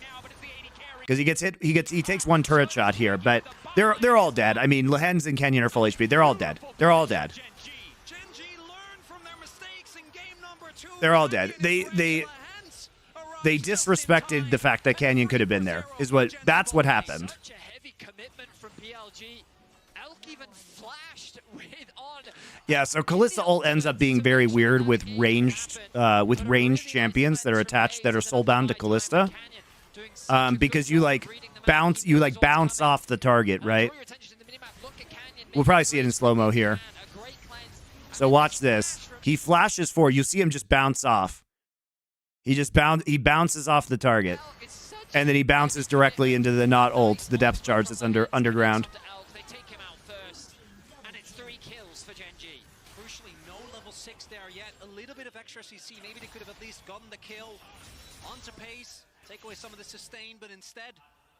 Kenyon, my goat. Yes, truly the greatest East African. A lot tankier than he was in the last game, and Kenyon on this Nidalee building his lead even further.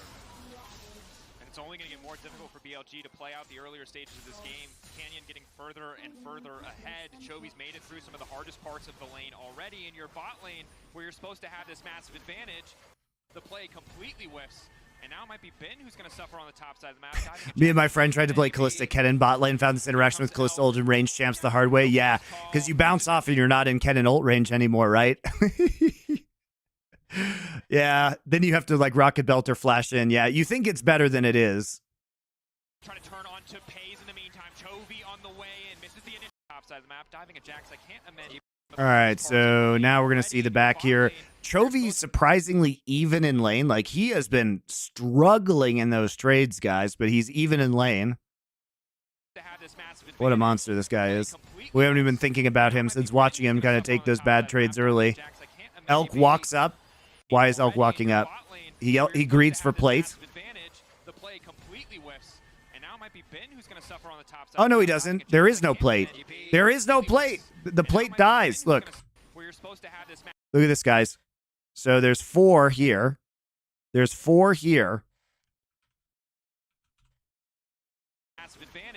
There's 4 there. The plate dies right there. So Callista has the plate gold. Elk has the plate gold. Let me be clear. Elk has the plate gold. It's after 10 minutes, so Chovy can TP here. He walks up with a full 3rd plate, and he's a fucking Berserker Greaves Callista, and he's just autoing a turret. What the fuck is this guy doing? He's not getting another plate, guys. He can't get another plate. He's Berserker Greaves Callista on 3rd plate. And each additional plate is harder to take. Dude, the disrespect of Chovy's CP here is bananas.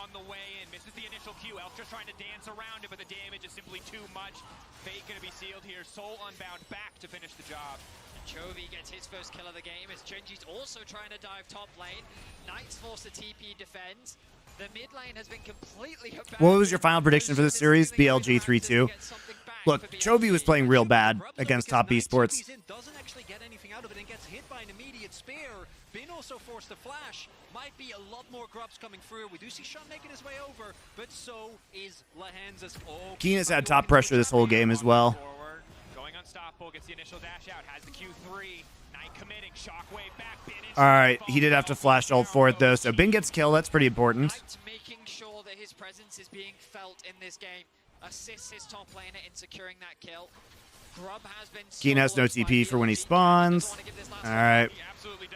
We probably shouldn't risk it for 5, guys. That's probably not a good idea right there, but whatever. Not really much of a threat, but Jun gonna queue out over the wall. Lehen stepped up this series. I hope so, because he played like shit in game 1. You will get the grubs, but that kill still going to be big on Bin, one of your bigger side lane threats. Maybe a possible answer as we get later into the game, into this Yone as well. Obviously does do a whole lot of... How do you tell if someone is playing better, the opponent is forcing mistakes through skill? You think about, I don't know, you know the game? You think about how much pressure they're under, but Chovy was making a bunch of really stupid Canyon was making a bunch of really stupid unforced errors, like wandering around in river alone when Chovy was in base, like inting on Vi, like he was just playing bad. Playing really well this series though. Lahens was the baddie in game 1. Chovy there though, 4 members of the team standing strong, and it's 5 grubs. It's a Drake. The stacking angle now gone for BLG if they want to try to rapidly do it, and Genji with almost a 3,000 gold lead. Man, Ocean Soul is so good for this Yone. Ocean Soul is so good for Cassandre Yone. And also the farmed Nautilus. Ocean Soul is pretty fucking good here.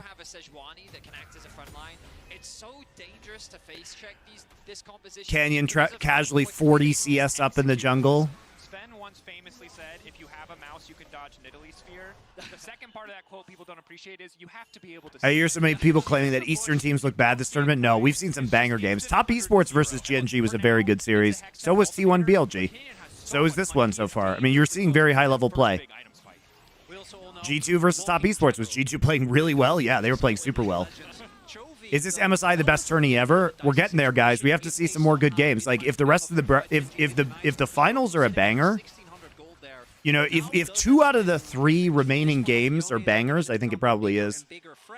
And because of Knight's play towards the top side of the map, his forced TP hasn't been able to catch as many waves, leading to Chovy getting a pretty sizable lead in the 1v1. I mean, look at how scared Knight has to play right now. He is hovering underneath this tower. He knows how easy it is for Chovy to just 100% commit. You know, you can just throw the ultimate out, the Q3, and with I don't want Flash G2 to. Oriana, I don't want G2 T1 to be a banger. I want G2 to so he's forced giga to play clap defensive. T1. It's gonna go back to And then I want his G2 item as well. BLG and Genji Long way versus up whoever across wins the to be board. So bangers. items That's what coming I want, guys. across the board now. Dragon still a ways off, but the Herald immediately being started off by Genji. Overall, Gen G, much firmer control. Game 1 felt like it was all about mitigating what BLG wanted to do. After tomorrow, I want us to be calling Faker baby caps. That's what I want. 5 kills to 2. Now the Herald's going to drop as well. On top of the fact I'm joking. I want it to be a good game. Easy push to break whatever tower they would like. Now a TP down to the bottom lane. To cover here as Bin pushes in. Then the one factor that they may struggle with as we get later into the game, but for now he's just focused on. Obviously, I just want some good games to end the tournament. I don't really give a shit who wins as long as the games are good. Good stun. Cassante going unstoppable though, and now the TP to follow. Bin trying to run. Good ulti to disengage away from Keem, but the rest of Gen G on the hut. Shun ready to offer that exit to his top laner. Now wants to turn the fight back with the stun. Not going to get a good death back coming in from Canyon. Chovy now out of the pit in the meantime. But the rest just want to go for the in pushes in. All right, so Keen TP's into the bot side. He's trying to stop this Jax with Trinity Force from taking the turret. Bin loves the split pushing. Did a very good job of it last game. Jun is here, so we're trying to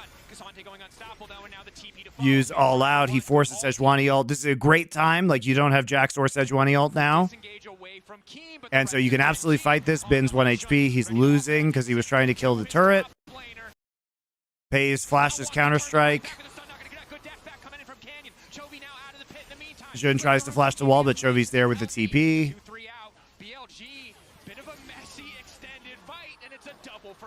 Good, really good TPs from Chovy this game, guys. Chovy is fucking macro blasting these guys.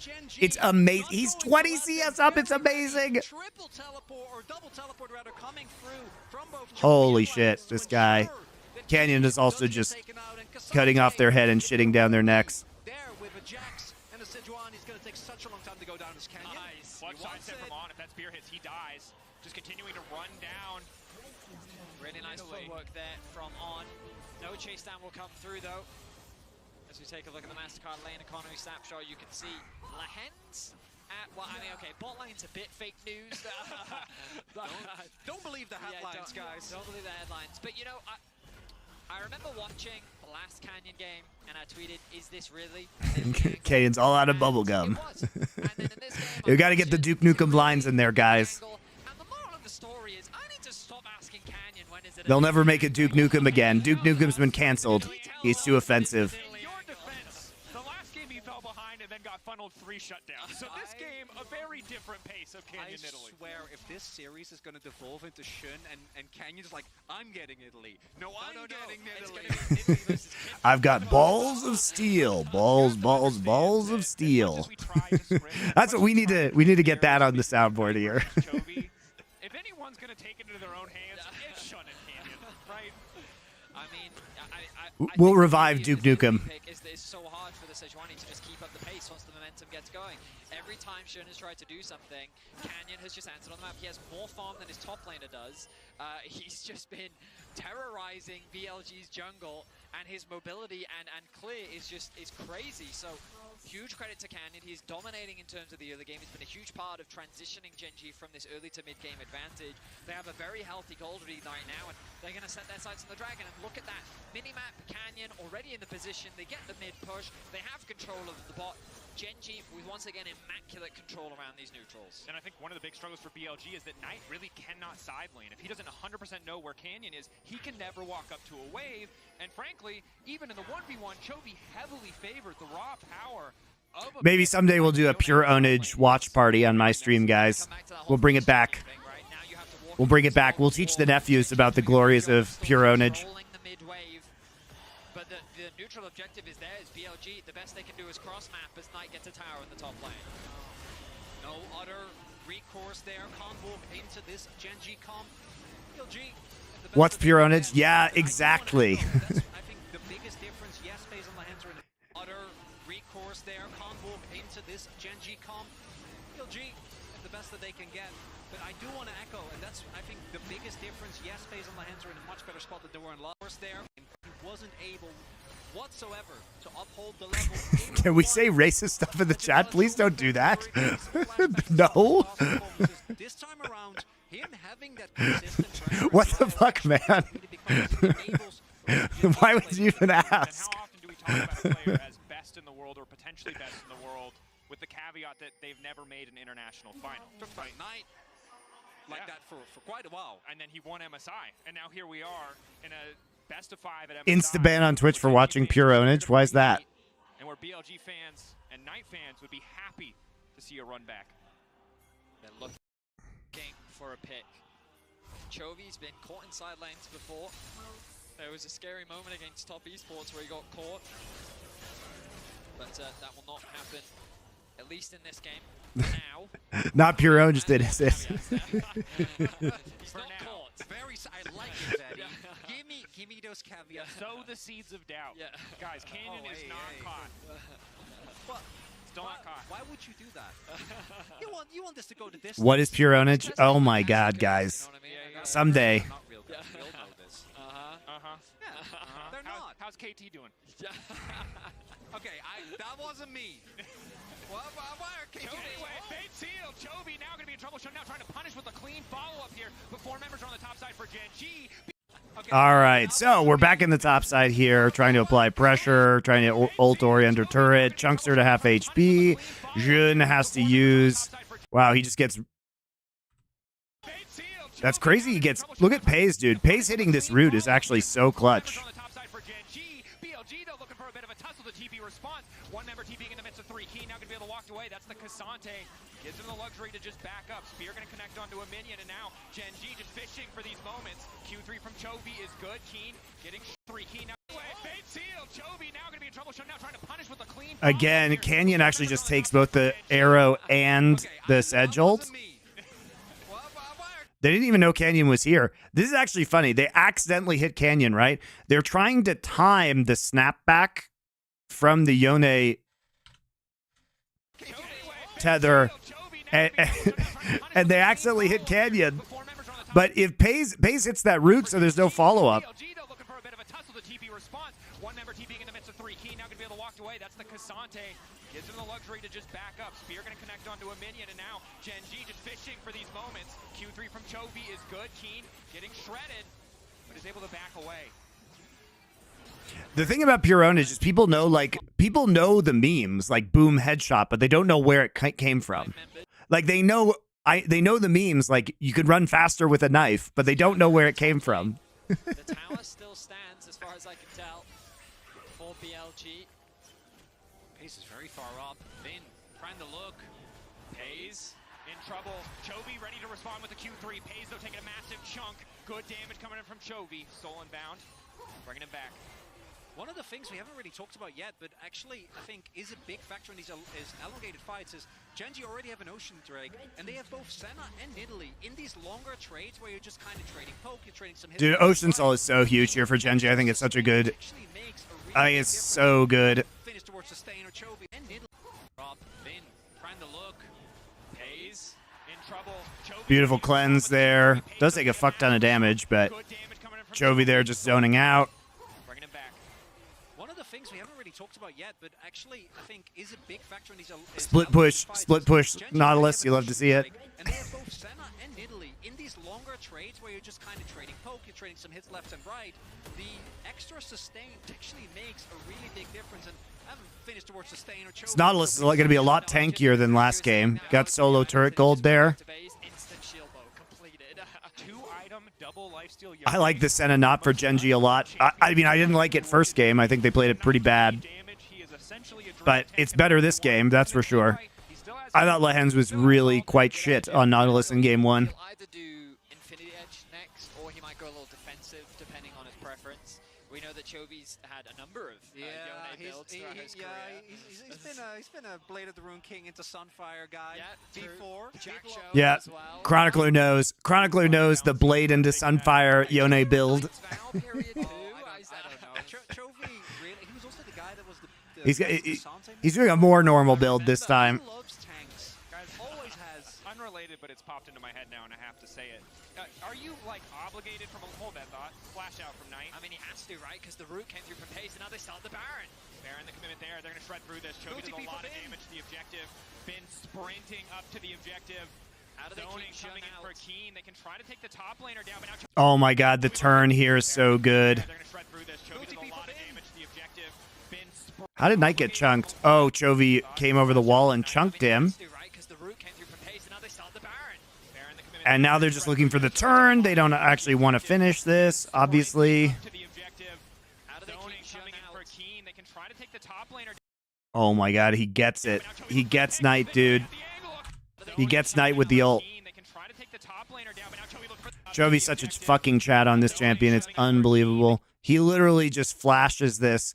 And Knight tries to flash too. Knight tries to flash this too. Watch. Chovy flashes over the wall, then dashes, then ults. Great play. He's so good at this champion. 87% win rate all time, guys. Guy's fucking bonkers. His pocket picks are better than his normal picks. Oh my god. Knight flashed in the earlier play. Sorry, I can't see Knight on my screen. You're right. He flashed in the earlier play. You're right, he did. Sorry, guys. He flashed on this play right here into pit. That's right. I just can't see fucking Knight right here. And the UI is borked, so you don't always see summoners exactly when they're used. Chovy missed his E. Did he just run into the wall? Oh, he did. He ran into the wall. But look at that reaction time, honestly. I thought he used his... I can't see it, guys, so I thought he flashed and then used his E. But it's crazy here because look at his reaction time. He literally, he's so fast that he fails his E and then immediately, look how fast his flash is after failing the E to keep making that play. Like he registers that he fucked it up really quickly.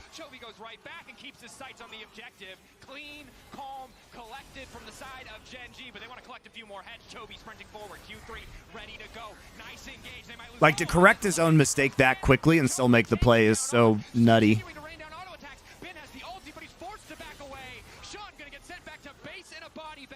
He literally, like, makes that adjustment in, like, 0.2 seconds. Fucking crazy. We'll watch it in the replay. I'm sure they'll do a replay where we actually have a better angle. Yeah, here it is.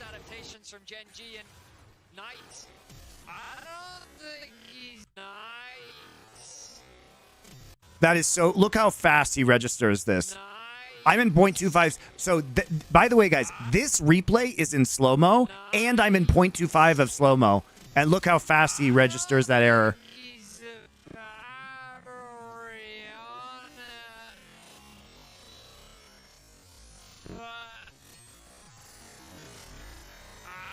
It's possible he's just E-flashing. He might have been, yeah. I think we have to assume he was going to flash anyway. That's what I think. I think we have to assume he was going to flash anyway. I don't think it's humanly possible to make that adjustment that quickly. And with the numbers difference means that Genji know that they can force a fight. And look at Yone in the game too. Regardless, it's fun to watch. From Genji and Knight. I don't think he's a bad Orianna, but I think Chovy's a very good Yone. No flash available on Knight means that he gets... That's so good though by Chovy. And with the numbers difference means that Genji... Then more Soul Unbound shenanigans right here. Hits 2. Does massive amounts of damage. Very nicely done. Tears the fight apart in favor of Genji, and they convert it into a Baron. Not enough damage available. What's the hotkey to change speed? Shift, comma, and shift period. Chovy can force a guaranteed connect with the stun with that flash right. And Jack shows. It's gonna come through. Was that W for Chovy or L for Knight? W for Chovy, dude. He's so good at this champion. And he's just, I mean, it's hard to play Orianna. Like, this is the thing about Yone on Baron turns or objective turns, is that he can just make plays, right? He's one of the best champions to take objectives with because he can turn so effectively. Like, what is he supposed to do there? Knight already had to blow his flash because Chovy was being aggressive one time. This is just the power of Yone's kit, guys. When This is just the power of Yone's kit. He is so good at objective turns. Something similar in game 1, but BLG Like, what is Knight supposed to do? Just walk away and let them have Baron? This time round, though, Canyon, with the lead that he had, has just absolutely dominated in the jungle matchup. And Genji have just snowballed through the objectives with their control, and BLG haven't found a fight. Could this be it? Chovy just fishing. Like, some champions are just better at objective forces than others. That's just how the game works. He is empowered. He is very empowered. 4-0-3. My man's reading. Well, not yet. Well, not yet. No, it's a ring now. I don't know how it turns into a book. Ultimately, Genji in an excellent position. And again, we talk about how they needed to adapt. They've adapted wonderfully. The question is for BLG, they banned 5 champions from Chovy. Yeah, exactly. They banned 5 Chovy champs this game, and they're still getting clapped by Chovy. That's so crazy. And in the meantime, Keen is also split pushing. It's a tough nut for BLG to crack if we come into game 3 tied up. BLG thought they could do to Genji what they did to Faker in T1, but it don't work like that. Whoops. Well, do you lose inhib for that though? Canyon does a bazillion damage. Meanwhile, Keen just 1v1ing Knight in the bot side. Well, congratulations, you killed Chovy.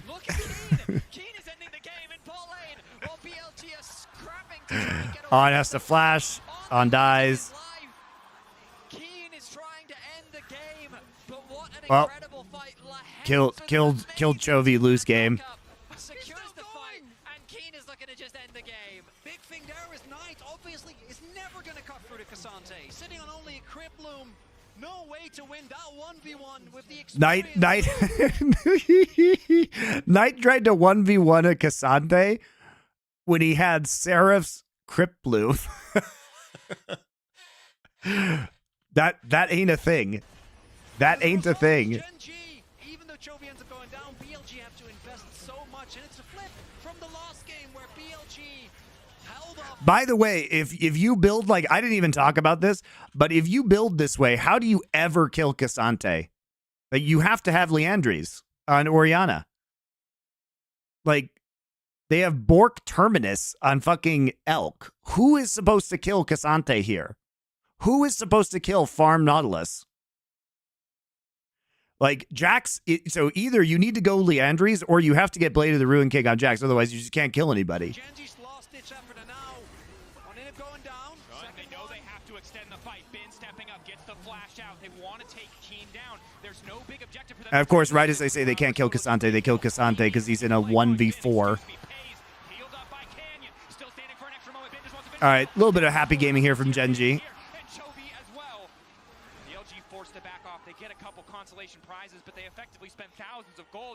Dom said he thought Knight had to build this way to get stats as fast as possible. Look, man, but the reality of this situation is that it's very, very hard to kill Cassante. Cassante now just finished Spirit Visage.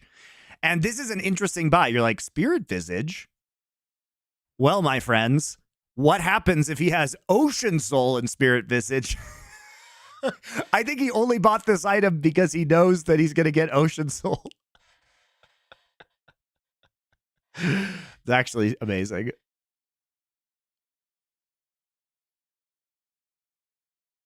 Like, you know, it empowers his shields, but I think you buy this item because you're going to get Ocean Soul.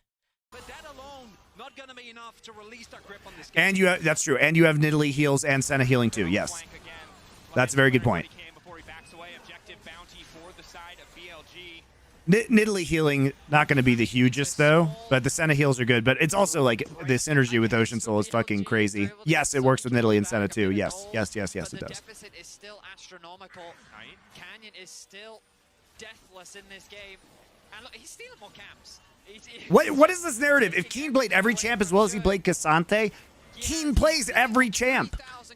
That's the power of Keen. You guys are like, well, what if Keen played every champ to the level he plays Cassante? It's like the advantage of Keen is that he plays like every champ at a hugely high level. He has fucking weird ass counter picks, and like he's also the best Cassante in the world. The real question you should be asking about Keen is, how the fuck can he play Cassante at this level when he plays every other champion? How could he be this good at one champion when he plays everything? Gold unspent. We're gonna You guys have no tools to appreciate Keen. You guys are just drooling. I love Zeus blind pick Aatrox every game. I'm like, Keen counterpicks a motherfucker with playing Rumble with Ryze. He plays Quinn into Renekton. the initial fight that Genji ended up winning, and it becomes this chase down from BLG to try and get something back. Kenosaurs, no. Connects onto Elk, which allows Fucking fake ass Keen narratives. get another kill. How's it going for Bin this game, guys? How's it fucking going for Bin? You tell me. GG still find themselves securing 2 inhibitors, so much control over the game, and a lot of money to spend. For BLG, if there was a Baron up Watch there, Canyon. maybe that is enough. That's a Zonya's, straight. Yeah. How's it going for Ben? How's it going for Zeus this tournament, guys? Have we all been impressed by Zeus' Zac? I don't know. Have we all been impressed with that? The KDA and the game, they haven't won yet, guys. Sometimes Who do you want this tournament, guys? Do you want Keen in your top lane, or do you want Zeus? Where he has a Who do you want? very large gold lead on Nidalee. I want Keen. See, remember when we That talked was about against practicing our Chovy. caster curses? What did we say about practicing the caster curses, Chronicler? Here comes Keen. Elk now in trouble, cleanse out, but it does not matter. This Callista Who is plays the lane man swap on Vayne walking. better? And in the meantime, Oh yeah, it's Keen Keen. on retreat. The rest of BLG getting cut down. Gen G just looking to close it out here. Fuck you, Task Keen Force haters. not quite able to Fuck, find the fuck you all. angle. Knight throwing the ball over the wall, but Gen G just gonna throw it right back. They are not scared. Canyon stepping up, making good use of the Zonyas. A bit of poke back to him, but Chovy already pushing into the mid lane. And his healing in his ultimate. Yeah, that's a good point. His Omnivamp during All Out for the Spirit Visage. Doesn't even get Ocean Soul. But Chovy already pushing into the mid lane. BLG one last desperate. The dead man. See, remember when we That talked was about against practicing our Chovy. caster curses? What did we say about practicing the caster curses, Chronicler? Here comes Keen. Elk now in trouble, cleanse out, but it does not matter. This Callista is a dead man walking. And in the meantime, Bin now on retreat. The rest of BLG getting cut down. Gen G just looking to close it out here. Dashboard from Keen. Not quite able to find the ulti angle. Pretty smooth win here for Gen G. Gen G just gonna throw it right back. They are not scared. Canyon stepping up, making good use of the Zonyas. Analyst Death still on Bin Camp after this series is over. Dude, Keen will never be respected. It's fucking outrageous. What are we going to say about Bin? What do I have to do to convince people Keen is good? However, for the rest of the series, you're going to have to play chills and be the Nidalee. Let me do it twice. Okay, play it something that. As well, the fact you kind of hit on it there, this is what we saw Gen G do against top esports, was we are going to control the bot lane, deny you the opportunity to get ahead there, and then we're going to lean into Chovy popping off. We're going to But very well, specifically when. Yeah, I think they. we have an answer that's a really strong punish. You want to dive bot, we're going to punish there. You want to overextend a bar, 14 game win streak on Yona. It's so crazy. And it's a pretty clear recipe for success, I would say. We had our board with the matchups. Keen was good this series, but it was just overshadowed by Lehens and Pace stepping up big time. Lehens played like shit in game 1. Played so bad. Are all the heads still on? Yeah. Okay. Wow, it's a cluster in the middle over here. It is. So. Oh my god. I'm kind of sticking to the same thing. I'll stick to mine. The only thing that actually may be moving slightly is that mid lane matchup more in favor of Chovy. Okay. I think even in the first matchup, he looked very, very strong getting lead you have against to Nice. take him off and back on? And Oh then, my god. I don't want to rip your. It's fine. Just tear. Yeah, I don't know about this, guys. So my pregame ratings would have been as follows. So I would have said Jun, because Canyon played super bad in top esports series. Chovy, I think this is fair for Chovy. Lehens Pace, I think I agree with Emily. Maybe I would have been between the two, actually. And then Keen, I would have been over here. And then the question is, does Canyon play? Like, where does Canyon play? Can he enable Chovy? The reality is that now that we've seen the series, guys, so the rating after game 1, if we're adjusting this, is like this. After 2 games, the rating is like this. It's like this. It's like this. It's probably here. That's how I would rate it after 2 games.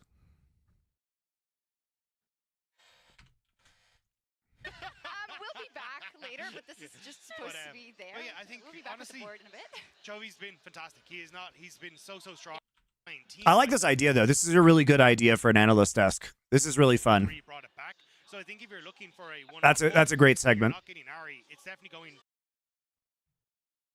All right, I gotta pee, and you don't get to watch me pee. So wait for me.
All right, I am back.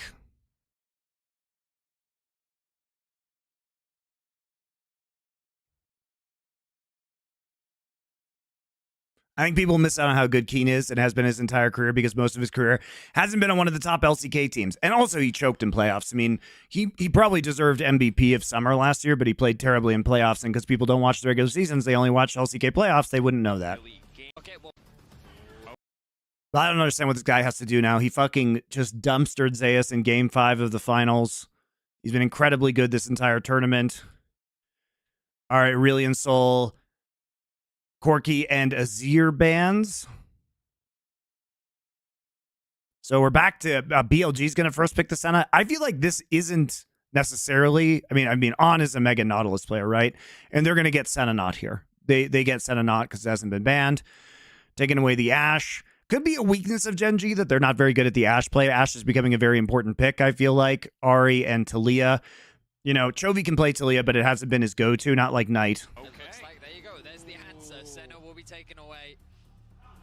So how does Genji now respond? Do they go for the Kalista themselves? Is Varus instead of higher priority? They're trying to take away the Nautilus here, which will force like a Tom Kench or an Ornn, or a Scion maybe, or a Sejuani. So Kalista Nautilus super strong. I think that's a good takeaway pick here for Genji. Sorry, yeah, Genji. Sorry, I looked at this bot lane and assumed it was Elkin on. That makes sense. Avalon Blue says Keen has stacked the bodies of Zeus 369 and now Bin. So like, what do you guys want Keen to do? What the fuck do you want Keen? How many top laners does Keen have to put in the dumpster before you acknowledge that he's the king? Tournament, and this is going to be his 5th game on it. He's been fine. You know, he's been So you just pick Cassante here if you're Genji. If you're forced to build more Tom Kench Tristana. So the Tristana is up for the first time. Well, I mean, it's not. It was up before, but they weren't first picking it. So I think you pick Cassante here, then you ban shit here. You ban Camille. Cassante. Nope. We're playing Hui into Tristana. Interesting. Hui was banned in the last game. Both sides presumably would be happy with the blind pick. Trying to play with range here. I don't really know much about Trist Hui matchups. Jungle. Anytime you lock in Tristana, double AD threats already on the side of BLG, there's an assumption that magic damage needs to come from somewhere. Yeah, that's why they're banning the Maokai. The Maokai is a natural pairing. We've seen some, right? Should Gage. They already have a solid front So line. they're threatening an R4. Why they're banning this is they're threatening an R4 Cassante here. So they're trying to draw out the Cassante ban. Shreyas, thank you for your tier 1 subscription. I appreciate you. With Tom, I'm sure they'd love something to pair up alongside it. With the Vayne being banned away, heavily suggesting a Cassante pick here for Keen. Will be a no-brainer, and already there's a lot of AD damage making. But you could still play the Camille. The thing is, like, they don't think they're going to play the Camille because of the amount of AD damage on this team. I'm pretty sure. Plays for Days 93. Thank you for your Twitch Prime subscription.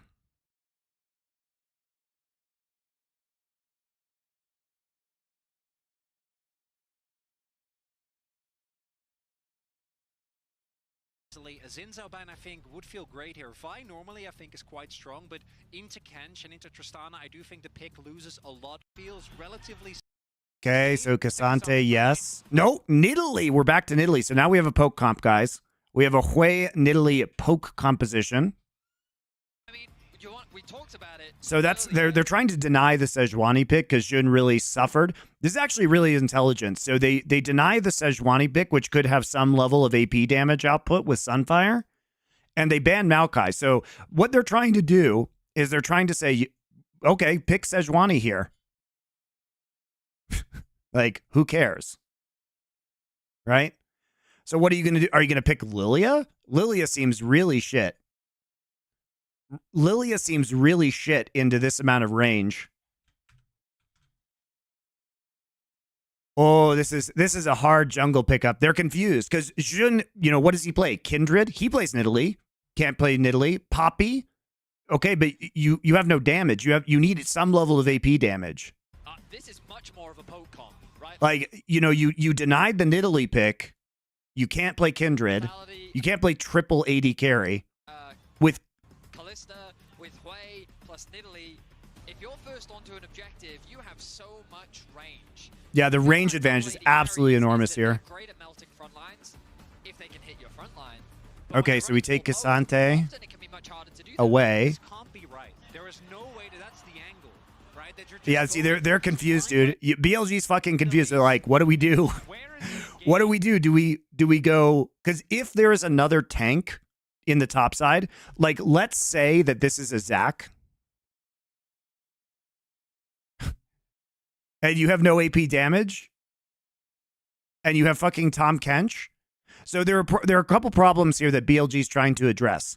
If this is a bind, dude. Genji just fucking checkmated them with red side draft. So you feel like you have to take Cassante because you can't let them have Cassante because it's fucking Keen and it's Cassante. So you have to take Cassante, but where is your engage? Right? So you have two problems. BLG problems. You have two problems. One of them is engage, right? At this point in the draft, Cassante is not primary engage. And two is AP. Because Tom Kench can't engage. And the issue with the composition here is they also have a third problem, which is range. If you had a range advantage where you could poke, maybe you don't need engage. But Tom Kench is just going to stand there doing fucking nothing because he's Tom Kench. I actually hate Tom Kench. I actually hate Tom Kench in this meta. T1 figured out you don't pick Tom Kench because range is more important. Range just fucks Tom Kench. So now you have this problem where you lost range because you gave them Nidalee Hui poke, even though you have Trist who scales with levels into more range. And so they have this pick. And like, look, the Diana solution, it does solve two of your problems. It solves your engage and your AP problems. Right? So they're thinking about this. They're like, what? Oh, shit. What do we do? But it also means, remember, Diana is committal engage, right? Diana is committal engage. You have to go all in. You have to go all in. So if you fuck it up, there is no more engage. And it's super kiteable by this composition. And basically, because you have Callista, Lehens can stand in the front as Nautilus, absorb Diana engage, and then just get Callista ulted out. So, like, it feels super bad, I think, to play Diana. I don't think you can do anything.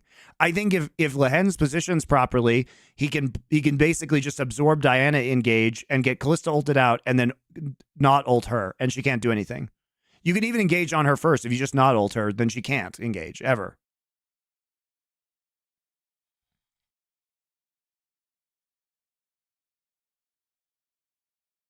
They're only fixed here to play Trist top lane. But Keen does that. Does Bin do that? I mean, he's good at Vayne. Maybe he can do it.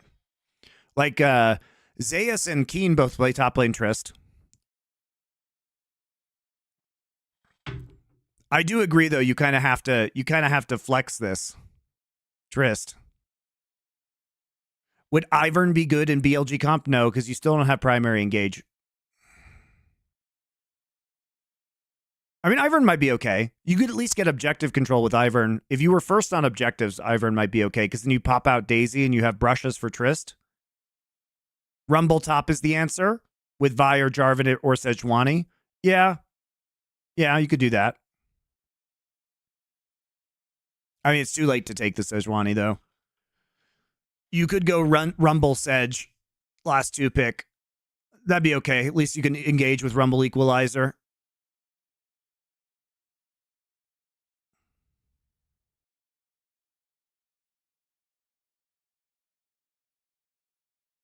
Rumble Vi as well. Yeah.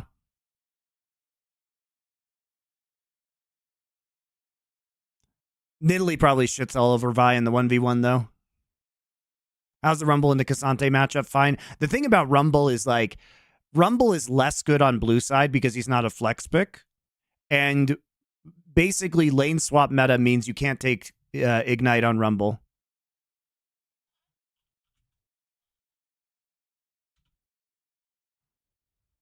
On BLG's composition. Diana's right there! Diana! Holy!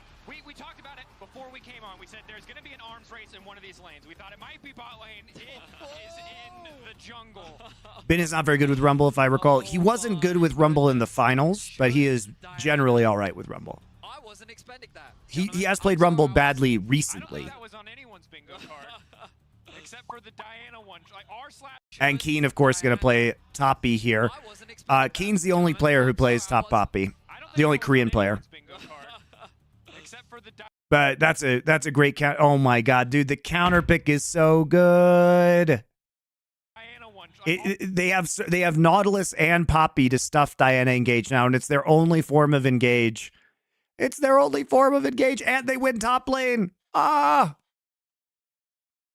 Holy shit, Genji just like smoked him in draft. Jun does have a history of playing Diana Range advantage for Gen G. They can't engage. Their one form of engage is Diana. It's actually so easy to play this composition as long as you don't get smashed in lane. And they can't smash you in lane because they have Senatom Kench and they have a losing top matchup. A really good answer. That's such a nightmare pick. So now you have a winning top side. Dude, top Poppy is underrated. I know. I keep saying this. Toppy is fucking Giga in this meta.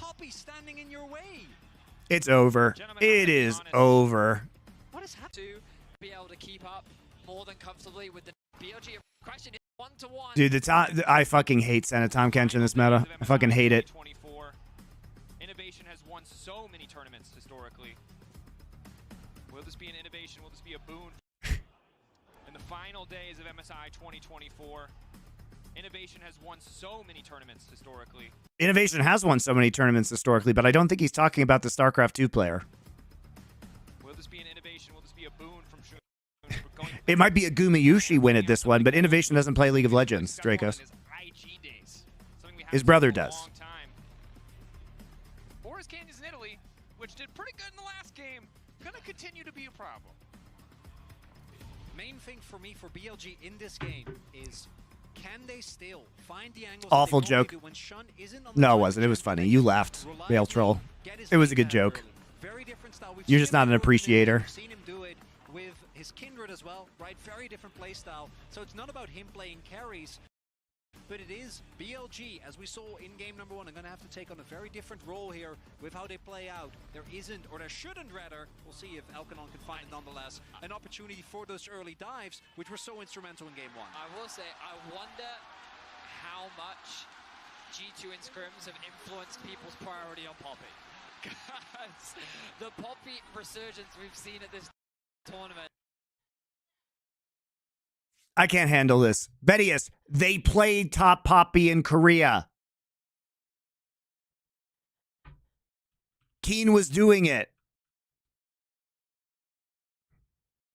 It's not G2. First off, all of Europe was doing this.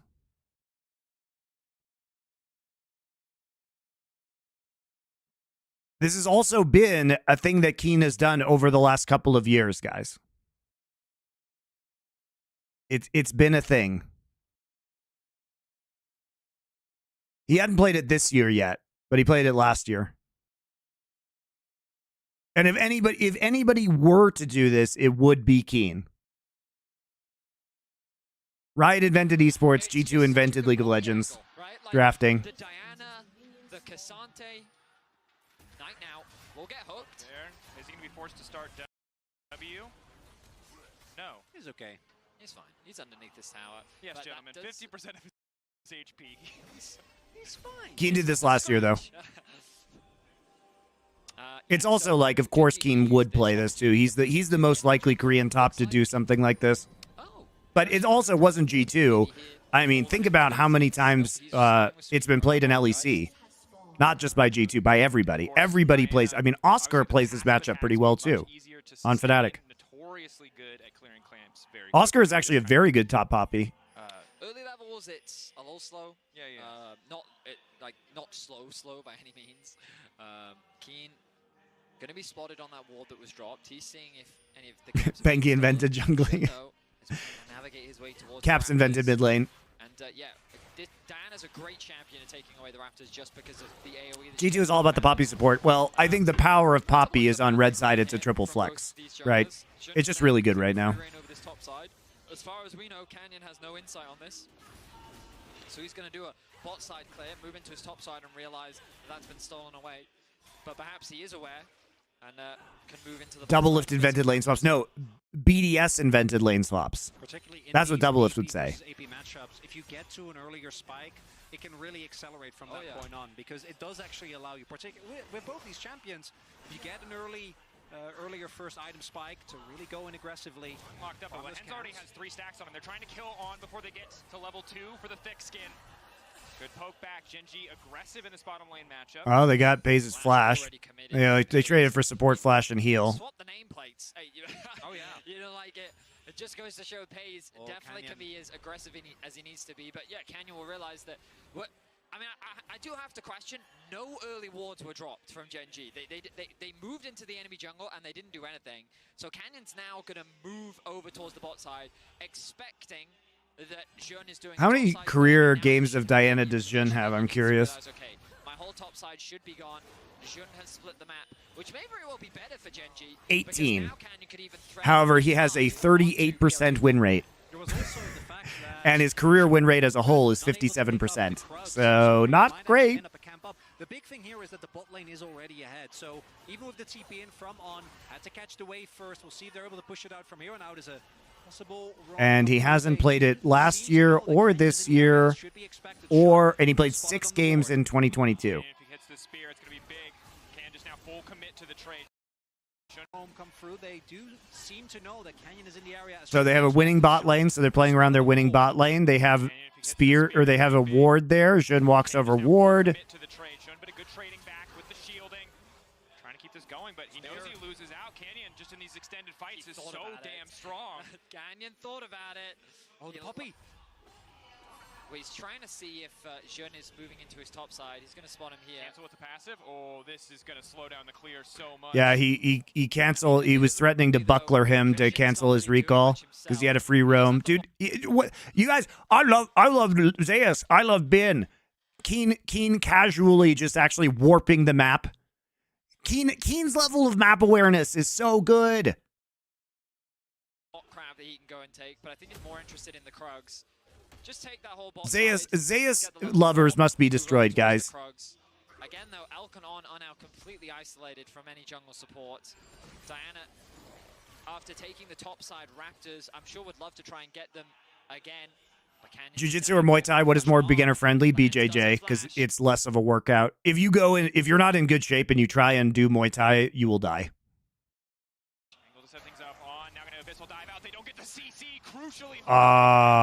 Get them again, but Canyon sees an angle. A flash on. Lehens does have flash.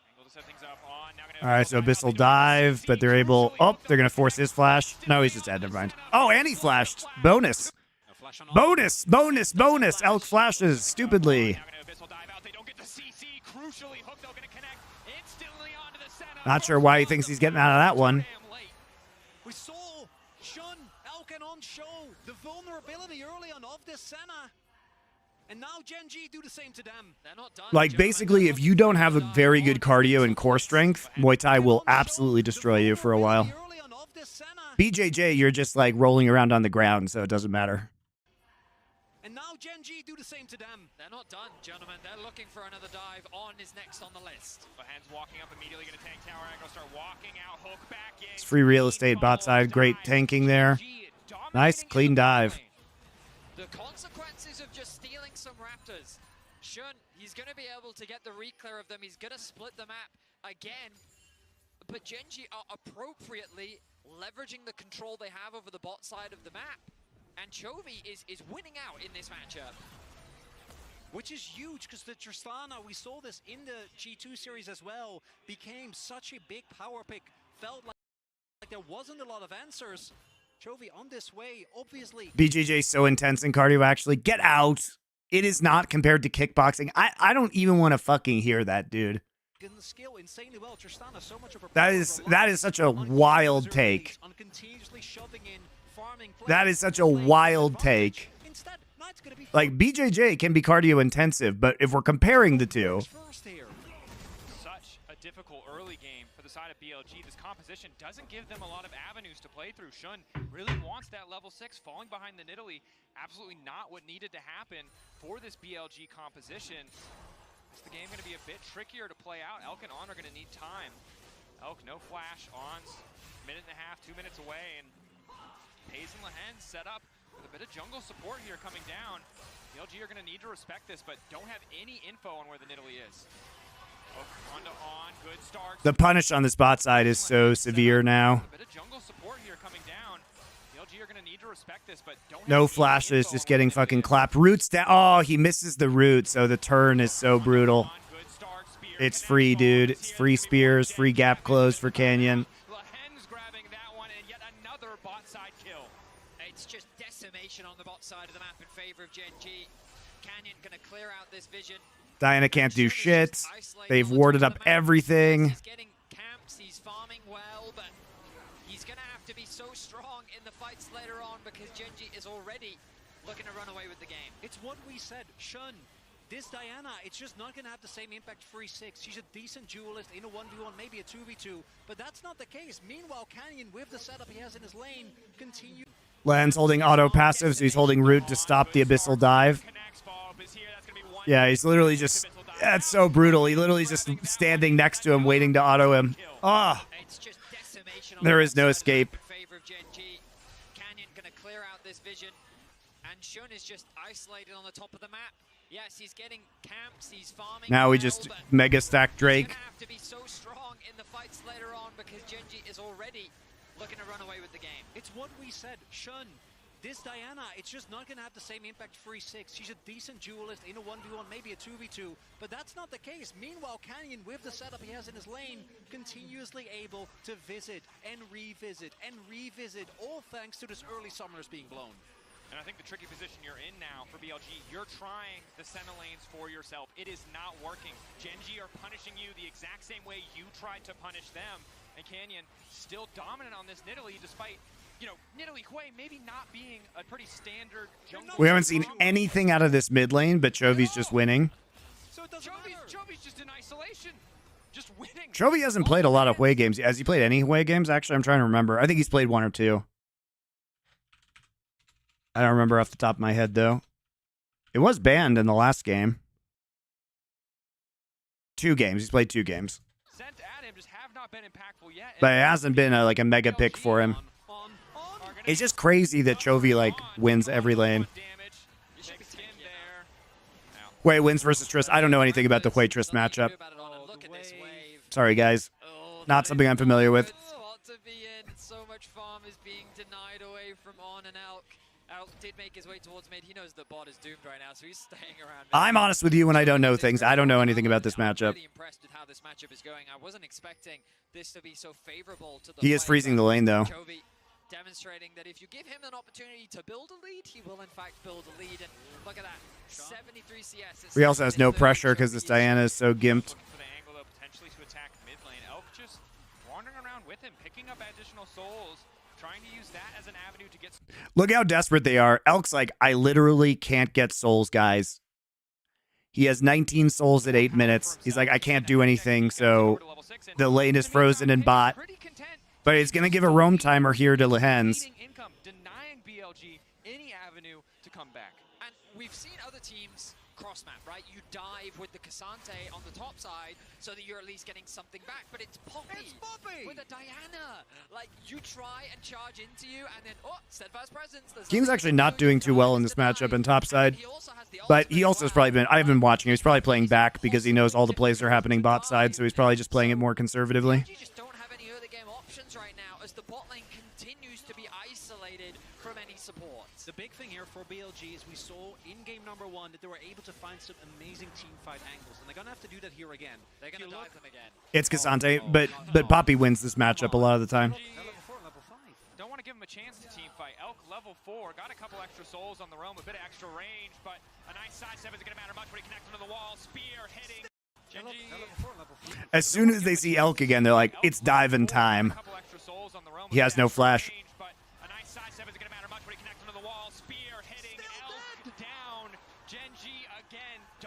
Pays has ult too, so Lehens can actually just walk and tank this and kill On. So they poke him. Lehens is going to just walk up. They'll Kalista ult him out. Oh, why did Canyon get fucking turret aggro?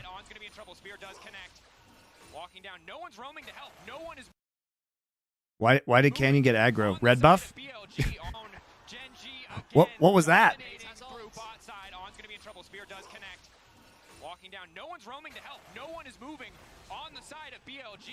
The trap. Oh, dude. Well, it was a nice idea. Yeah, he literally hits the trap, and that's why Canyon gets aggro. Because Lehens is again waiting to auto until he sees the Abyssal Voyage channel. That was a bad trap. You shouldn't have trapped it. Canyon trolled this. Canyon trolled it. It's okay. It was a little sloppier than it had to be, but we still got the kill. Committed the flash. This is a travesty for BLG's bot lane. And let's look back to the start of the day. If you remember the big board that our analyst desk put up, the bot lane was supposed to be where BLG won confidence. Also, the flash They was were shit. supposed to have a massive advantage. Gen G nullified so much of that in game 2. And now Elkanon having a very bad day. in game 3, dominating with Both of their support. flashes have been super weird. Gonna say, oh, it's the Senna, it's the Tom Kench, but it's the fact that They're both Raptors trolling with whenever flash. start happen, your jungler being in a position to never assist, never cover, never stop these dives from happening, just gives completely free reign for Canyon to literally do whatever he wants. That's the big thing. The early force of the Summoners by Pays on the hands alone, that's a nice lead. You might be able to build a little The problem bit is that the trap mark even falls off before Canyon can gap close, so it's just not a good trap. But it's rough, understandably. But it is the fact that Canyon blinds Nidalee, which, by the way, we were playing in a meta. Junglers are building. You know, the thing about On, though, is he's so much better on active supports rather than reactive supports. Like, when he can make plays, it's great. But this Tom Kench, I mean, it just doesn't do things for their playstyle, I feel. But Canyon is here, so it's not gonna matter. BLG just Didn't need it. trolling themselves in draft. Need it. 5 fans, my ulti. No, he probably whiffed, but it's okay. Is actually gonna get his Yeah, his Renata is awesome. True. which means that His Nautilus is awesome. He's moving into his bot side of the map, finally. But there's no camps for him to take. Dragon is available in 40 seconds. Hey, Monty, I don't normally get to watch live, but I watch VODs all the time. Thank you very much. But this early game has just been a one-sided stomp. Shun can't find anything to steal right now. It's gonna have to be that one-more combo. Diana going in, finding multiple people, follow up from On. Pays. I mean, Pace can't do anything here. He pokes Shun at the very least. Oh, there's no TP. Are they finally? No. Pays is just gonna back up. Yeah, Pace has to walk off. There are no TPs on the map. Chovy just used his mid. Keen's isn't up. Lehens isn't. They don't even have a real dive threat here. They don't want to risk Lehens it is because not Lehens playing already there. with a Senna, so he doesn't have TP. Gentlemen, Gen G are incredibly far ahead at 11 minutes. 5 kills, 3K up. Yeah, I'm not. This isn't really how I expected Game 3, particularly with how Game 1 and 2 felt like. Whenever one of the two teams got to play their respective style, they looked amazing. Team fighting for BLG in game number 1, even with a little bit of a slower early game. And Gen G in game 2, very controlled. But instead, it's Gen G. I tend not to read patch notes, guys, until they actually hit pro, because otherwise I get confused about which patch, like which changes are actually in the pro game. So I haven't even read the latest patch notes yet. Sister of Topaz, thank you for your Twitch Prime sub, because I don't care about what's in the live game. I only care about what's in the pro game. Lehens just harassing On under tower. Pays poking. Just continues to free hit on this objective.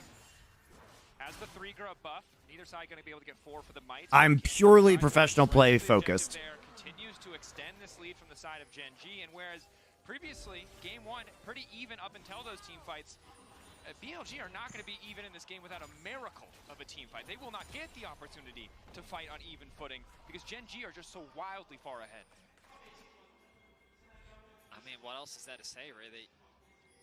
Do you play solo queue at all? Not really. It's kind of I've played a little bit since I've been back in the States, there are camps available for him. but Canyon has I have like a 70% win rate on Skarner right now. of the jungle. And champ is so broken. And it just gets boring, man. Solo queue Doing a sucks. pretty good job, but in terms of gold, that's a 1k lead for Canyon. The Lichbane is on its way. Admittedly, already secured for Shun, but yeah, doing what he's doing. Their objective setups, I think, have been on point so far this series. Dragon spawning in 4 minutes, Herald in 1 minute's time, though. Wouldn't be surprised to see that bot lane actually move up towards the top side of the map, maybe send the Keen down towards the bottom lane, so they can set up to fight for this Herald. And I think the one thing we know, you never want to let Gen G do. But yeah, I think I'd rather just play Manor Lords. Solo queue is not a fun experience. I love the professional game of League of Legends, but solo queue is nothing like it. Soul income at the very least, even if the gold is hurting. Knight will grab.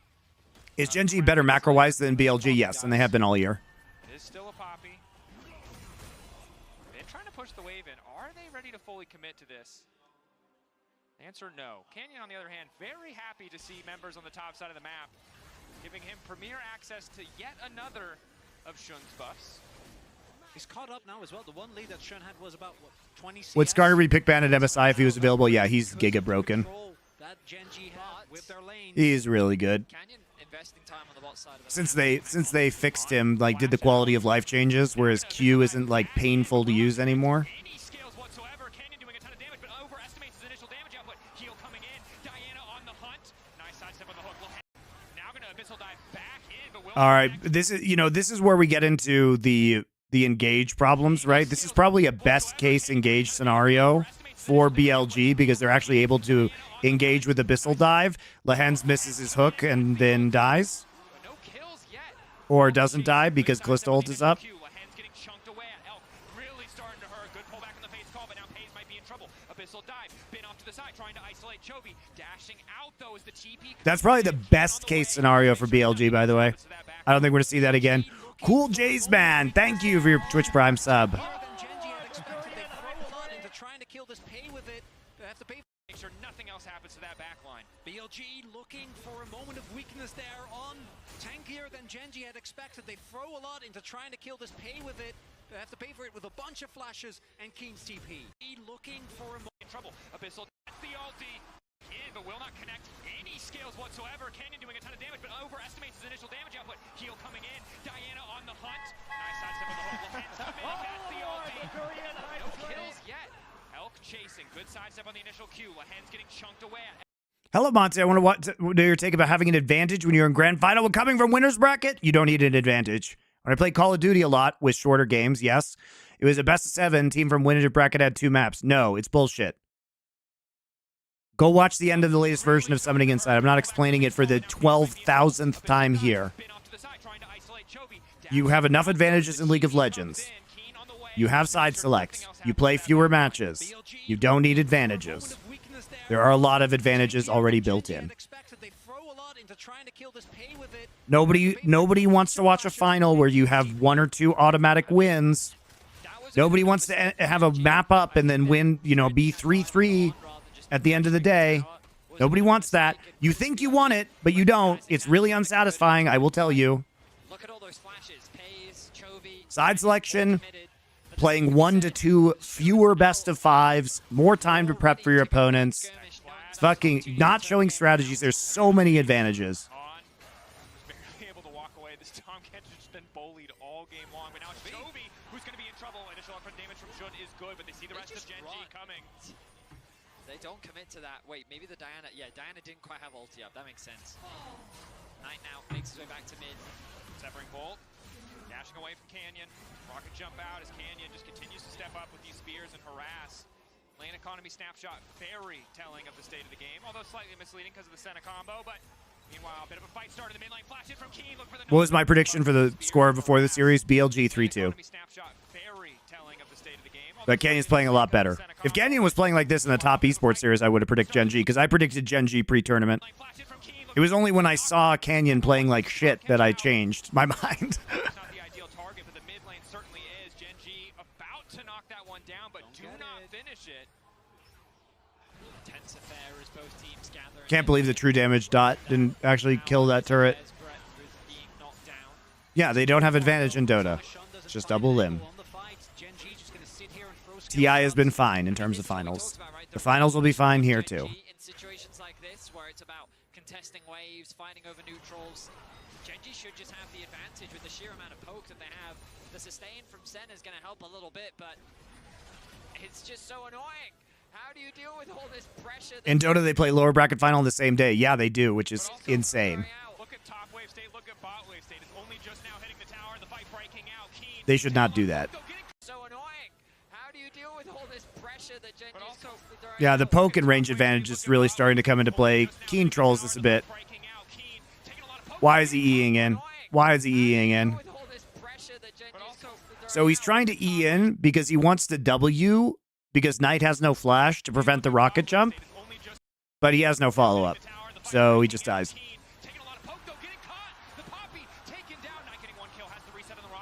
But you see what he was trying to do. He was trying to W. There was no follow-up play, though, for some reason. So it's an overstep from Gen G that BLG can. But Monty, they get a warm-up. Okay, well, clearly BLG intentionally lost this series so they could get a warm-up. For the Dragon in 10 seconds, Because if there's an advantage to being in loser's bracket and getting a warm up, then you should intentionally lose in upper bracket, right? You should just intentionally lose. BLG Giga Braining, intentionally losing this match.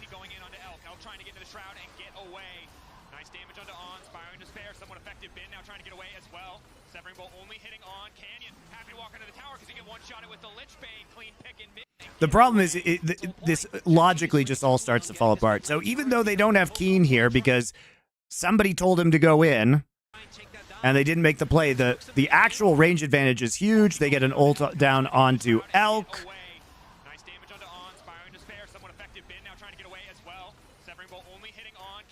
And On is dead. He was the sacrificial lamb to save Cassante. And now we just go back, double back, go ahead, get ourselves soul point. Yes, they did lose Keen, but putting yourself on soul point with Ocean, you talked about the value of it last game. I think it's still going to offer you a lot of great value. Are you still making that ultimate format YouTube video? Yeah, we'll do that. I know you've been asking for it. Try and cross map the Herald. Sure, it's still a nice pickup, but BLG, even though they found their first kill of the game, I don't know if it's going to do much to swing the momentum. Keen there, I think, really some muscle memory from all the Cassante games that he played. Poppy is quite tanky, especially when you get lower thanks to the resistances on your W, but don't have the same amount of... Nah, what he was trying to do was he thought there was some sort of follow-up play that they were going to make on tonight that just didn't happen. Right, because he eased into range. He eased into range and tries to W the Tristana, but because Tristana has no flash. Keeping him safe, right? Actually, the Poppy already dead, or my bad on that one, but it's the poke that lands, and the poke... But the range advantage is so bonkers. Tom Kench is such a piece of shit. He's so useless. If they didn't want to try and friend maybe a flank there from Shun, because Genji, it felt like they were really... Feels so good to have games every day till Sunday. Yeah, I wonder if Worlds could win something. You know, 3 best-of-5s in 2 weeks is really great scheduling. If you connect onto more members, that ultimate does more damage. It definitely can be huge at turning a fight around. But the question is, can BLG find it? Flashes are now back up across the board. Or at the very least, they will be coming up very, very soon, which means that for the next fight, it's going to be interesting. Wow, the commitment of the Herald bot, I kind of expected it to be used mid, because against Hwei, it can be very difficult to siege, but they want to unlock this tower, maybe escort it towards the tier 2. I don't think Keen's going to do much to be able to stop this, unless he can get the eye. No. So, a bit of extra damage gained from BLG. Dragon still not for a while. And they will at least take a consolation prize in the form of the blue buff. The thing is that Riot prioritizes doing this stupid shit, which is moving around from city to city. Whereas, like, you don't have to do that. Like, why are we optimizing for a live audience when a live audience is like 1% of total viewers? It makes no sense. Whoa, what was that? BLG get a lot of opportunities for mistakes, but some gold on Knight specifically does make him a bigger menace in that sideline. Whoa. Chronicler remix. 202 farm at 19 minutes 40. Credit to Bin as well, his farm, 194. Solo laners, well, okay, maybe not for Keen. He's having a bit of a rough one, but that's okay. He's Poppy. He's there for one job. Chronicler bot glitched in real life, guys. You weren't supposed to know that Chronicler's a Riot robot. That's all he needs to do. Not in the farm, but in every other category. Has made that presence known as Gen G. Multiple members committed. Poppy going to try and catch the wave on the bottom side as Gen G just threaten here past 20 minutes. Of course, can get their entire team as blue buff they secure, but that's the lock-up onto Lehens. Fake call denying the play. This is fucking unplayable, guys. So remember how, like, what is this Diana supposed to do? Lehens is just sitting there in the front line. This is their best form of engage, but they're in a choke point versus Senna and all of this poke. So On just takes a ridiculous amount of damage. Remember that Kalista ult is a thing that exists, so it doesn't matter what you do to him. All right, they're trying to TP. Terrible TP. What the fuck is that TP, Ben? What are you gonna do, Ben? What are you gonna do? And he literally just gets rooted.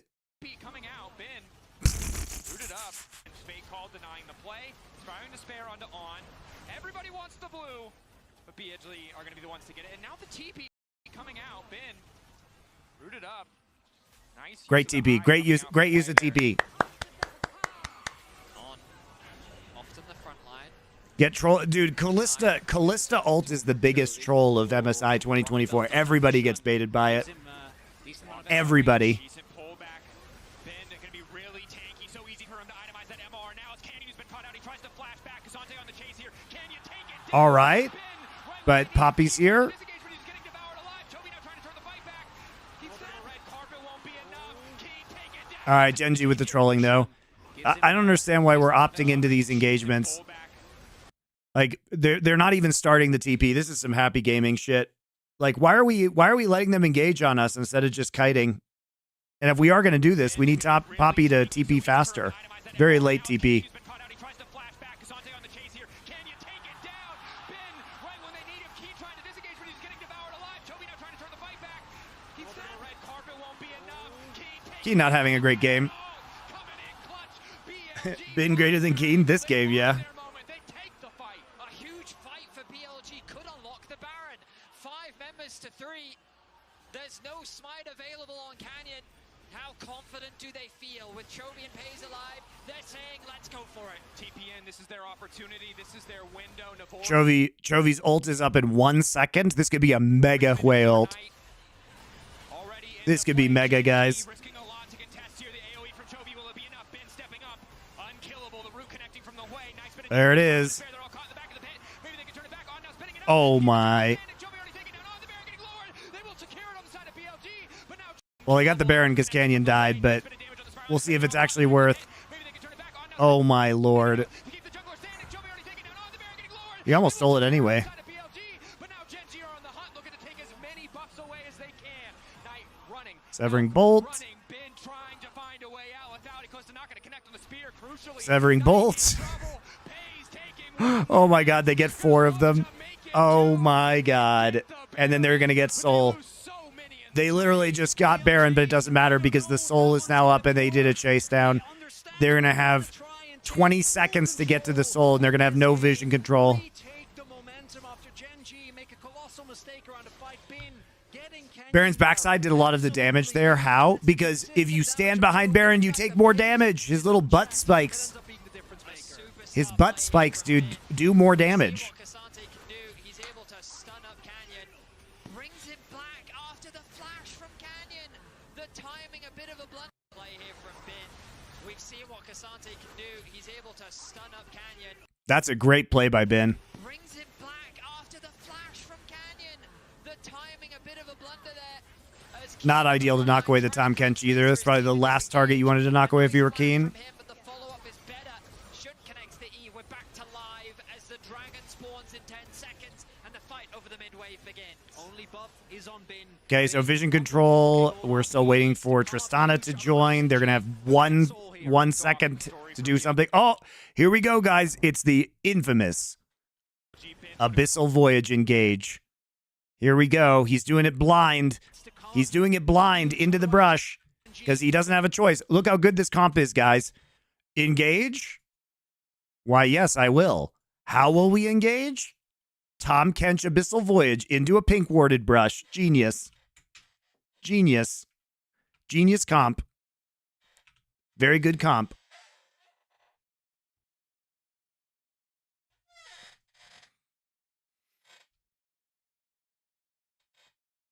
To get Soul here. So often the story for BLG. Bin, the one who can come up clutch. Abyssal Voyage not going to connect anybody but on. Incredibly tanky. Sean fetching for the angle. Knockup is there. Knockback coming in for Keen. Currently a 4v5. Meanwhile, I just removed Tom Kench from the equation with Poppy ult. Very good. Oh, they got control of the river brush, though. They got control of the river brush, guys. It's fucking over. It's fucking over. Force BLG to walk into their damage over time. An all-in from BLG is exactly what they're looking for. And let's take a million poke from Nidalee and Hui. Now slowly starting to disengage a little bit. The healing valuable from Elk because the dragon is Oh, here we go. It's time for round 2 of Blind Abyssal Voyages. They're so desperate, dude. They are so desperate. They're so desperate. Look at that. He literally blind Abyssal Voyages. He blind Abyssal Voyages, gets Poppy ulted, walks back, and then he's like, it's my time again, guys. It's round 2. Blind Abyssal Voyage round 2. Genius. Genius. That's how good their engage is, guys. Fucking genius. Oh my god, the damage onto Elk is huge. Only 3 members left on the side of BLG. Slowly but surely, with patience, Gen G are winning the fight. Bin getting lower and lower. Knight now pulled back, knocked into the wall. Great kiting by Gen G. All right, now we just end the game. Okay, it's over.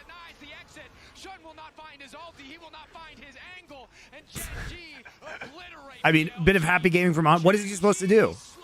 This is a. I agree that On should be doing this, but it just goes to show how shit the draft is. That he has to do 2 blind Abyssal Voyage engages in the same fucking fight to stop Soul. There is no opportunity for them if this goes the distance, if you're just sitting there taking the poke, and their hand is forced, but Gen G gets the Soul. 8-0 and 5 for Pays. Look at how Why Hui wasn't picked more in this MSI, even though he provides so much. I think he's fucking hard to play. I mean, don't let Chovy's performance convince you that it's easy to hit all these skill shots. I don't think it is. And then it just becomes a chase down target after target. Nice aim from Pays to close up the fight. This bot lane from I don't know. Hui is also new, so I don't know that much about Hui matchups. And Gen G will out team fight BLG here in game 3. Back to live at the tail end of this fight. You can see in the picture-in-picture as we focus up. Shun, of course, eventually taken down. But Gen G establishing control. They've got Ocean Soul. Feels like a victory lap in this game. It is so difficult for BLG to do anything. A single standout moment from Bin. Last year is Don't Canyon taking out already makes it hard, but they were still able to win the fight nonetheless. But if they get Chovy and or Pays, so much consistent damage gets taken away from this Gen G comp. 7 or almost 7k gold. Are they up now? And this is where it gets hard, trying to defend against this siege with the Hui sitting at 2.5 items and Nidalee poking away. A poke, Canyon waiting over the wall, hiding the spear as much as possible. Knight gonna get hit there. Poke coming through, Abyssal Voyage back, just trying to threaten. Just postures if there's something to be done. Yeah, I agree, Evelyn Blue. I think Keen has been Gen G's second best player behind Chovy this tournament. And in LCK playoffs. Chovy gonna TP back to bot lane to catch that wave. I mean, if there's I also agree with your take that Lehens is probably the worst support player of... Well, I don't know. Keria champion pool kind of makes him janky. But he's been playing well the last couple of games, so that's good. His first Nautilus game was criminal in this series, though. But he stepped it up since that first game. Tanks are strong, the front line is solid, but I don't know if that's going to be enough. Yeah, Canyon also is playing way better than he did against Top Esports, where he made so many unforced errors, and Tian just kind of gapped him. Genji have also identified that the fact that Bin was so hard to deal with in some of these last fights is a big problem. So a lot of resistance shredding now available here for them. Also an arm guard for Canyon or BLG. And have to try and find a Hail Mary fight again. It comes down to that mid, to that AD. Otherwise, Genji, they can set up at the objective and just poke away. Lehens walking forward, laying down the vision to make sure that Genji have an optimal angle of attack. Chovy ready to poke over the wall. Quick flash out from Lehens. That's fine. He's just putting Hex Flash available. No, I think that was a Hex Flash. Genji have an optimal angle of attack. Chovy ready to Yeah, poke that over was the a wall. Hex Flash. Flash out from Lehens. It was a Hex Flash. The UI is just... Oh, actually, it was a regular Flash. It was a regular Flash. It wasn't Hex Flash. Available. No, I think that was a Hex Flash. No, it wasn't. Maybe I'm imagining. Hex Flash coming out regardless. Genji now pushing back. The rest of the team have all their summoners. It's all right. It was hard to tell because they trolled you because they toggled Fog of War, so it was hard to tell which one it was. Free damage. No one on the side of BLG able to follow up or protect this. Kazante. Now the steadfast presence. Pays just stacking up spears. Okay, hold Poppy ult, get the 15-second reset. Very good. Now we just turn on to Baron. We have Poppy ult still. And again, try and face check this comp. Go ahead. How tragic is it if G2 win MSI and Europe gets 4 seeds at Worlds when LPL gets 3? They don't even have to win. They just have to make finals, I think. That would be tragic, though. Watching 4 LEC teams at Worlds would be painful, and not having 4 Chinese teams.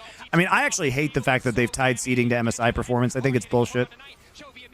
There's no way that MSI proves regional depth, right? Riot just sucks. Like, we can use the eye test to gauge regional depth, right? Surely we have the capability after 15 years of this game being played professionally. Gen.G gonna get to match point here. First seed of the much damage. Gen.G on the Poppy. Taken off the table. It's so damn easy for Gen.G. Lahen's already hitting the hook on the Knight. Chovy immediately. Knight just perma CC'd. Keen just comes in. He's actually just unkillable with Ocean Soul. Nice, close ult. Up, good flash, Knight. Good flash.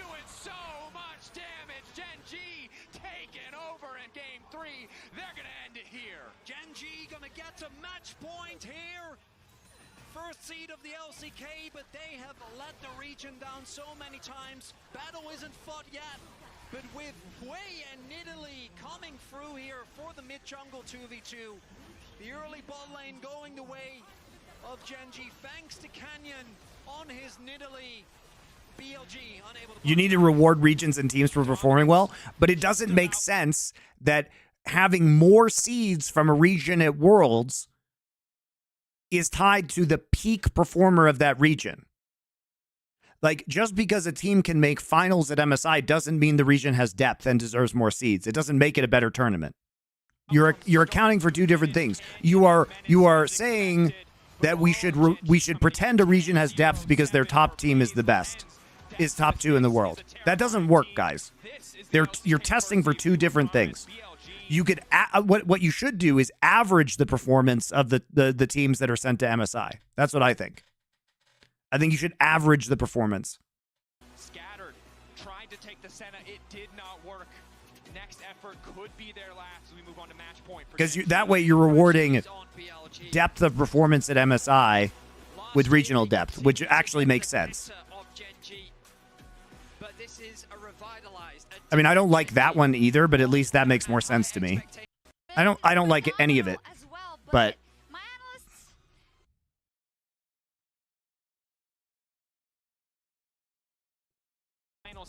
all right, one final game. Sorry, I need to go to the bathroom again, guys. I've been drinking a lot of coffee. And we'll get in-depth review of our final game.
All right. Let's go. But here, a lot has to change for BLG if they want to strike back. Okay, we're not going to have 5 mid lane bans this time. We got a not ban finally. Let's see. And they're like, uh-oh, we can't do the Senna.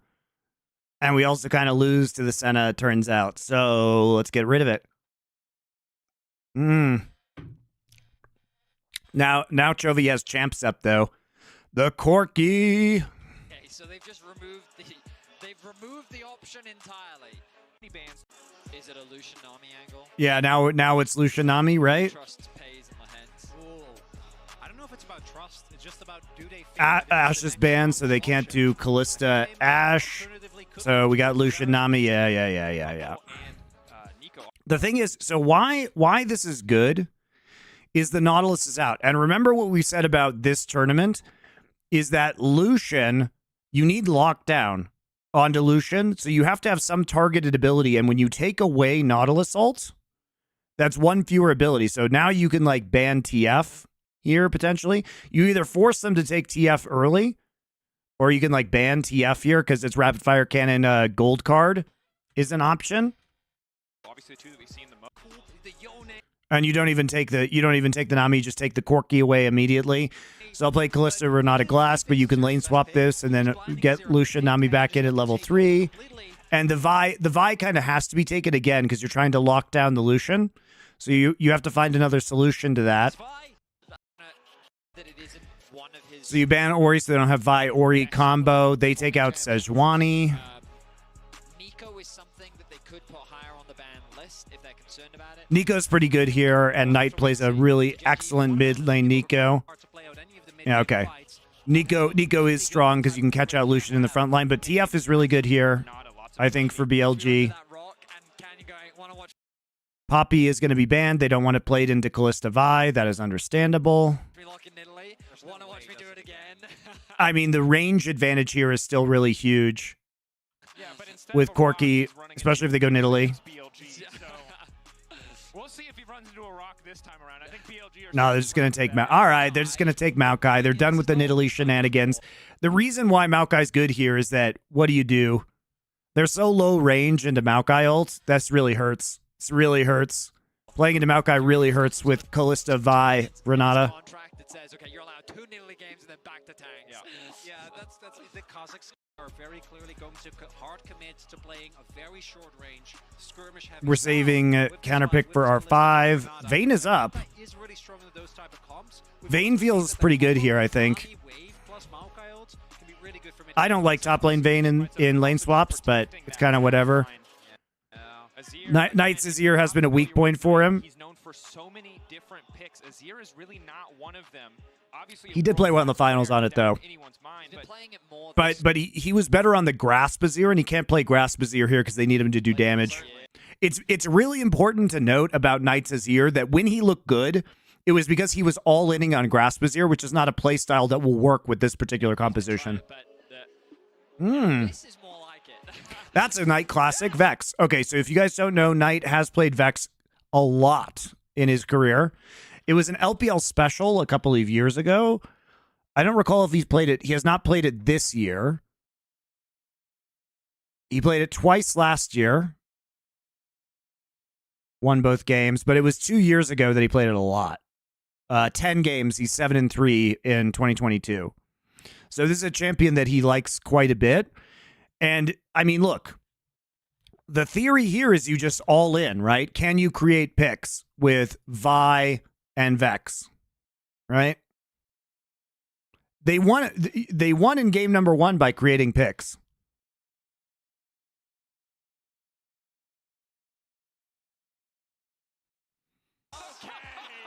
But this is a classic. This is a classic. In a series, go out playing something you want to play.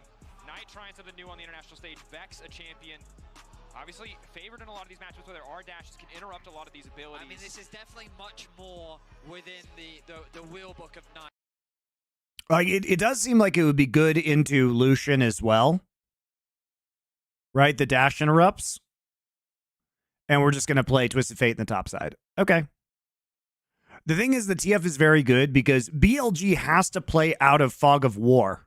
They have to play out of Fog of War to get picks, and so the TF can just light the map and deny that.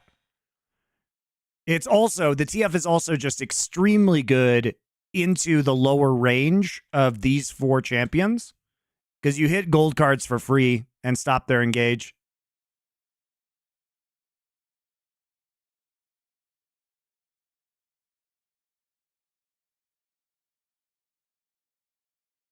So I don't know. You would have taken Silas. I don't know if Silas is. I mean, Silas is good because they have Maokai, I guess. But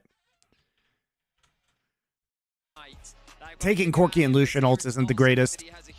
Vayne was up as well. Yeah, but I think the TF is better than the Vayne in this scenario. The TF gives you vision against a pick comp, which is very valuable, and it also stops their low range. Is a really good champion at working with that, so I'm excited. I haven't seen this game because BLG needed a change. We needed to see a great even in this series. But they have so much kiting potential against the low range, right? Like, look at the amount of disengage that Gen G have. They can see everybody. They can gold card with a rapid fire cannon. You have Maokai ult. You have Nami ult. You have dashes. It's going to be really hard for them to engage in a front to back 5v5, right? This composition is built around picks and playing with Fog of War, just like the first game was.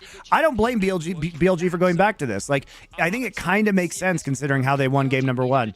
We needed to see a greater impact from Knight, and I think we're going to get to see it with this Vex. I don't know if I agree that Silas blocks the TF pick. They paved the way with it, but Gen G showing it even in this series. Go for. He's not going to be in lane versus TF. And like stealing TF ult is probably one of the least threatening things you can do with Silas. Now it won't be Shun diving alone. He has a diving buddy to go with him. Is going to be pivotal. Do you think that this Gio fuel in the grand final? Tested Knight.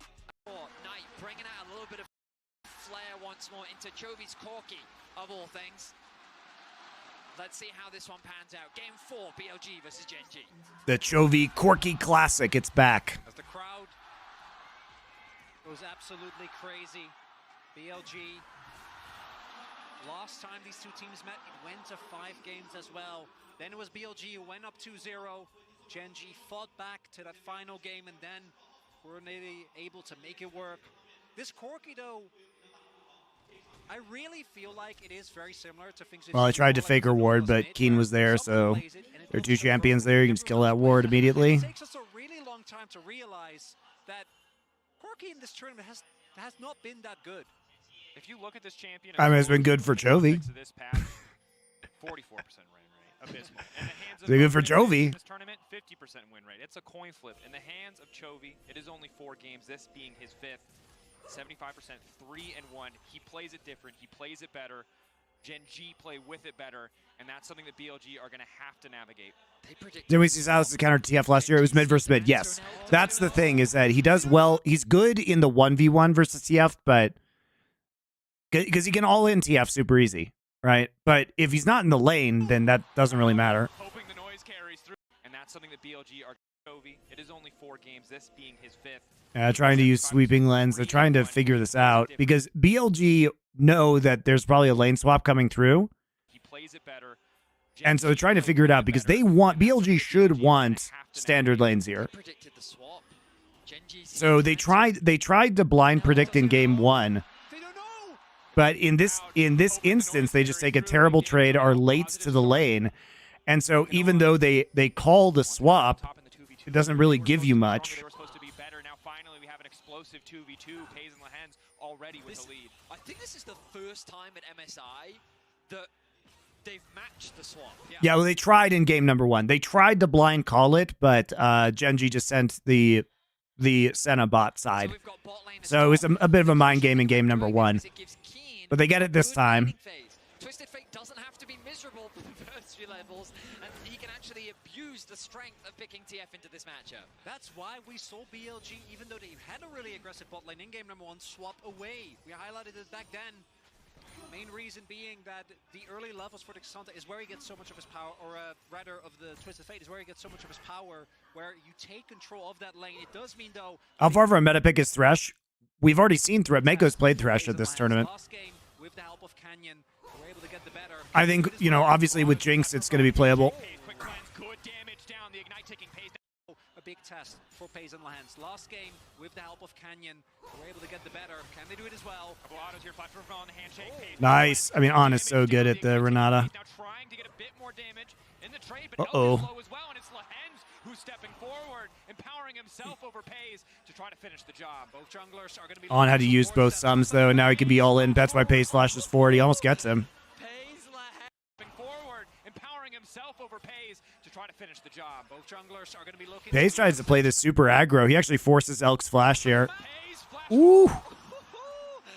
Pace Lahans just beating up Elk and On, and this is probably one of their best. Junglers are going to be looking towards that top side of the map. Pace flash forward. Pace Lahans.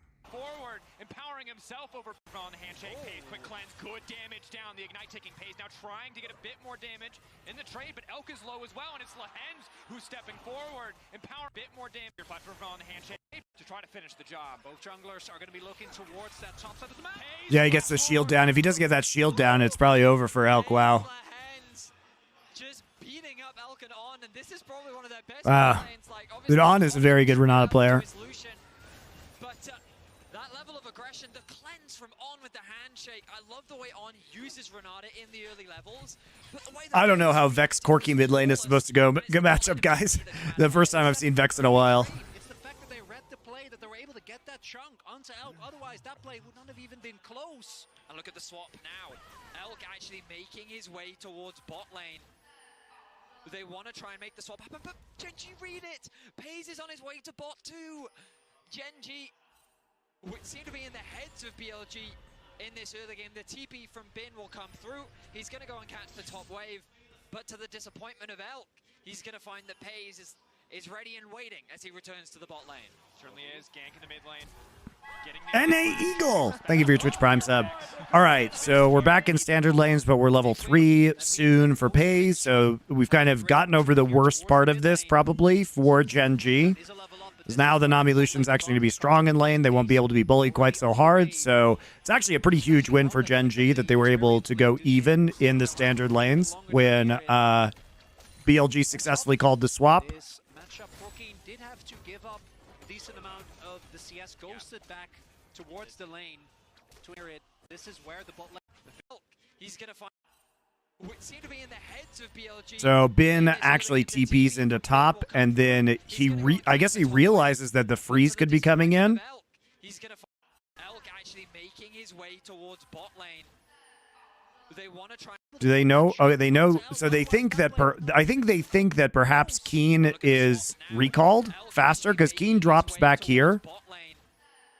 Keen drops back here, but he sticks around. So they think maybe Keen is actually ghosting topside, I'm pretty sure, to freeze. I think the idea here is they think maybe Keen is back and ghosting into top lane to freeze this. So Bin ghosts into the lane so that it doesn't end up freezing.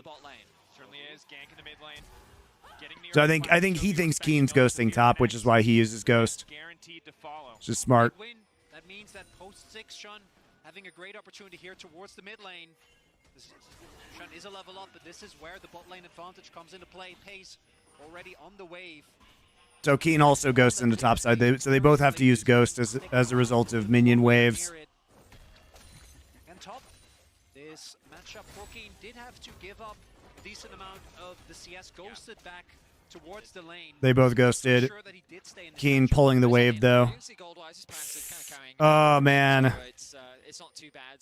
And been able to weather the worst of it. The bot lane difference, even after all the skirmishing, a lot of summoners were used, but no significant advantage gained either way. Knight, though, playing very aggressively in the bot lane. Sorry, in the bot lane, in the mid lane 1v1, I should say. Nice to see some uniqueness coming out from Knight in the mid lane. One big thing, though, is that this Kalista Renata lane, I think, gains a lot of power once you get from level 3 onwards, particularly before the level 6 is available for Paze and Lands. There is a window here. Shun, his early impact has been so pivotal for the dominance of Elk and On. Canyon is in the general vicinity.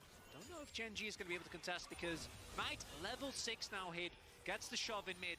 looks like Gen.G are going to have to give it the objective. Very often we would see BLG threatening a dive here, but because the Dragon has been started, that's unlikely to be the case. Canyon trying to be zoned away by Knight, who has pressure in the mid lane 1 versus 1. You can see some really nice damage coming out from On and Elk, but they're just going to use this. Interesting that this is very kind of un-BLG-like, that they're going for a 5-minute Drake instead of pressuring the dive here after getting the push in mid. To be proactive on the map. Pays have to be careful, but have the luxury of good vision. Chovy, now BLG can see this is not the play they were looking for. Knight taking a bit of... They're on their way. Borky on the way. Double bubble is big. Bit of poke coming from Chovy. Nice bubble. Now BLG can see this is not the play they were looking for. Knight taking a bit of poke here. Good trade back. Oops. First blood, it's clean. A double bubble is big. Bit of poke coming from Chovy. Now BLG can see this is not the play they were looking for. Knight taking a bit of poke. Nice handshake, dude. On so good. Now it's first blood. It's clean from the side of BLG. Lahen's overconfident. The handshake from On was immaculate. The chain damage that came down from BLG didn't give Lahen's an opportunity to get away. And you can see the difference. Knight with control over mid, the way he works with Jun to pressure bot. This is the style that BLG like to leverage in the early game, and they're off to an early lead. Crucially, for Gen.G, Keen is doing okay here towards his top side. This is the matchup we were talking about that you want to try and keep Bin out of, and we see again. There we go, towards top. Go Elk and On. Might also be to contest here for the early. I think it is the grubs. Yeah. I mean, they have. I can't believe people are saying Lahen's was great this series. I mean, he was terrible at game number 1. He was terrible. That was also pretty bad. Experience difference between Pays and Elk, which is something to keep our eyes on. But G2 or T1? G2, baby. Feeling confident in game 4. BLG first on the move up. Elk's still only level 4, but shown pretty proactive and starting the objective there. Chovy, though, going to take that opportunity to poke out Knight, knowing that he has the immediate man advantage. So far, just 2 of the grubs. Flash forward coming from Canyon. That's the Destiny. Knight, does he want to they don't have 6 on Maokai yet. Nice chain CC, though. Good bubble after gold card. G2 3-1. Yeah, I agree. That's my pick, too. Monty picking EU over Korea? Yeah, I pick the team I think is going to win. Duh. Going towards Keen is moving over now. Yeah, it's going to be a little bit late, so he's going to lose a decent amount of farm as Bin secures a few more plates. But I like that flash in from Canyon too, recognizing there was a window for Gen.G to leverage their numbers and get a winning fight. They get 1 grub in exchange. Nice positioning from Bin, really zoning Keen away from as much farm as possible. He's really making things difficult for Keen. That wave is just disappearing. Bin trading his health bar to zone him off, knowing that his all-in threat is too great for Keen. Do G2 have higher odds? Probably not, because T1 fans always like giga bet on T1.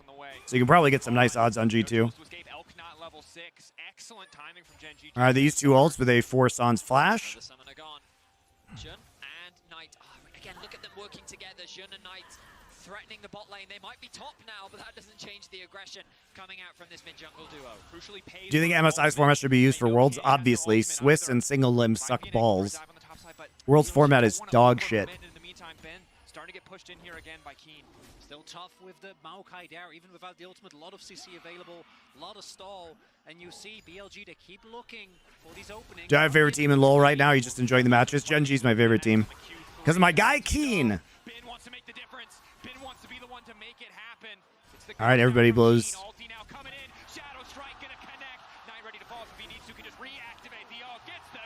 Nice invade by Knight with Jun here to punish Canyon. Canyon on the struggle bus right now. Dude, early game Maokai is such paper. Ooh. Ooh, look at that. That's pretty.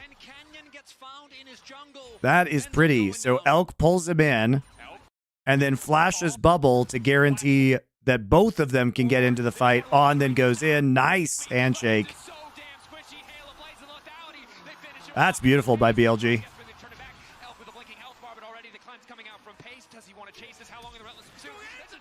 Oh, he's going in. I don't know about this TB, though. Yeah, TB was not ideal from Chovy. Where was Chovy? He was mid lane. Oh.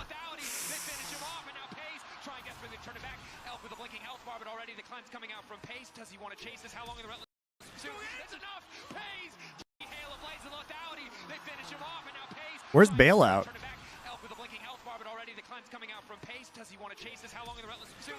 Where was Bailout? Oh, Bailout was down.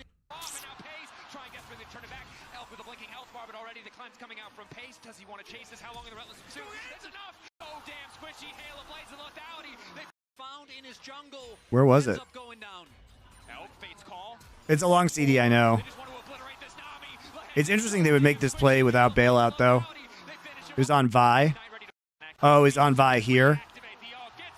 Ah, yeah, there it is. There it is. Wow, that's unfortunate. It's probably why Gen G felt kind of safe, though, was they thought Bailout was down.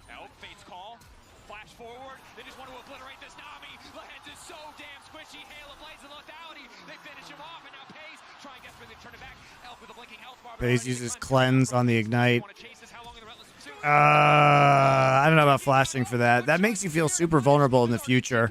Even though Elk also used Flash, the TP also usage was bad because it didn't include a buy.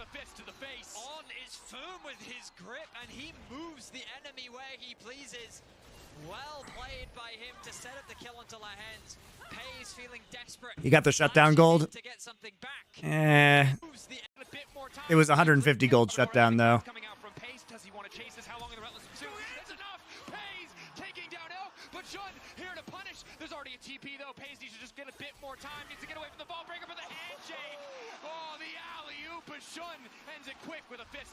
I don't know. I'm not about that. He moves the enemy where he pleases. Well played by him to set up the kill onto Lahens. Pays feeling desperate. Flashes in to get something. Vi probably kills him undeterred anyway with Bailout. Maybe. I mean, but they're not going under there with the Corki TP. That's the problem. Like, it's just kind of a scuffed play because it's like if Pays lives if he just backs off, right? And they don't kill him because Corki's already planning to TP. Whatever, it's fine. He didn't know Chovy was going to come in. Flashes in to get something back, but it is a one team fight once again. It's not a team fight, it's more just like BLG Elk going in. They know there is no ultimate on Pace, just not enough damage. Lahens crucially doesn't have his wave yet, so there's no risk whatsoever. It's Pace, he hesitates. For a second there. Yeah. And you know, he had the right instinct, ends up trading, but that's still a 2-for-1 trade. I don't think they're going to feel. And look at this handshake here, really nice, just as the dash comes out. Honestly, just the best Renata player. I mean, Jun's Renata this tournament was also extremely clean.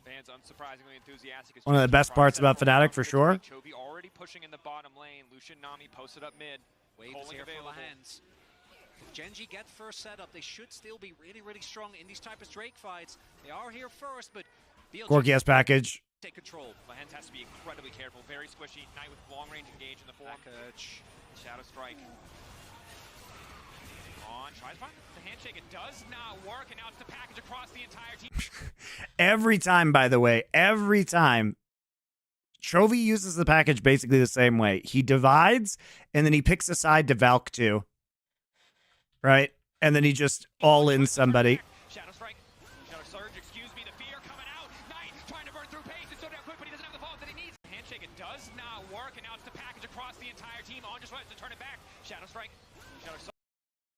It's unfortunate this bubble misses. It's just like a hair off on tonight.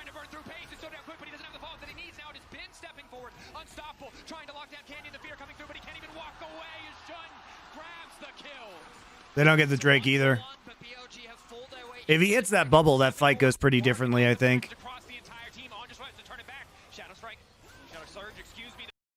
Oh, it's just so close.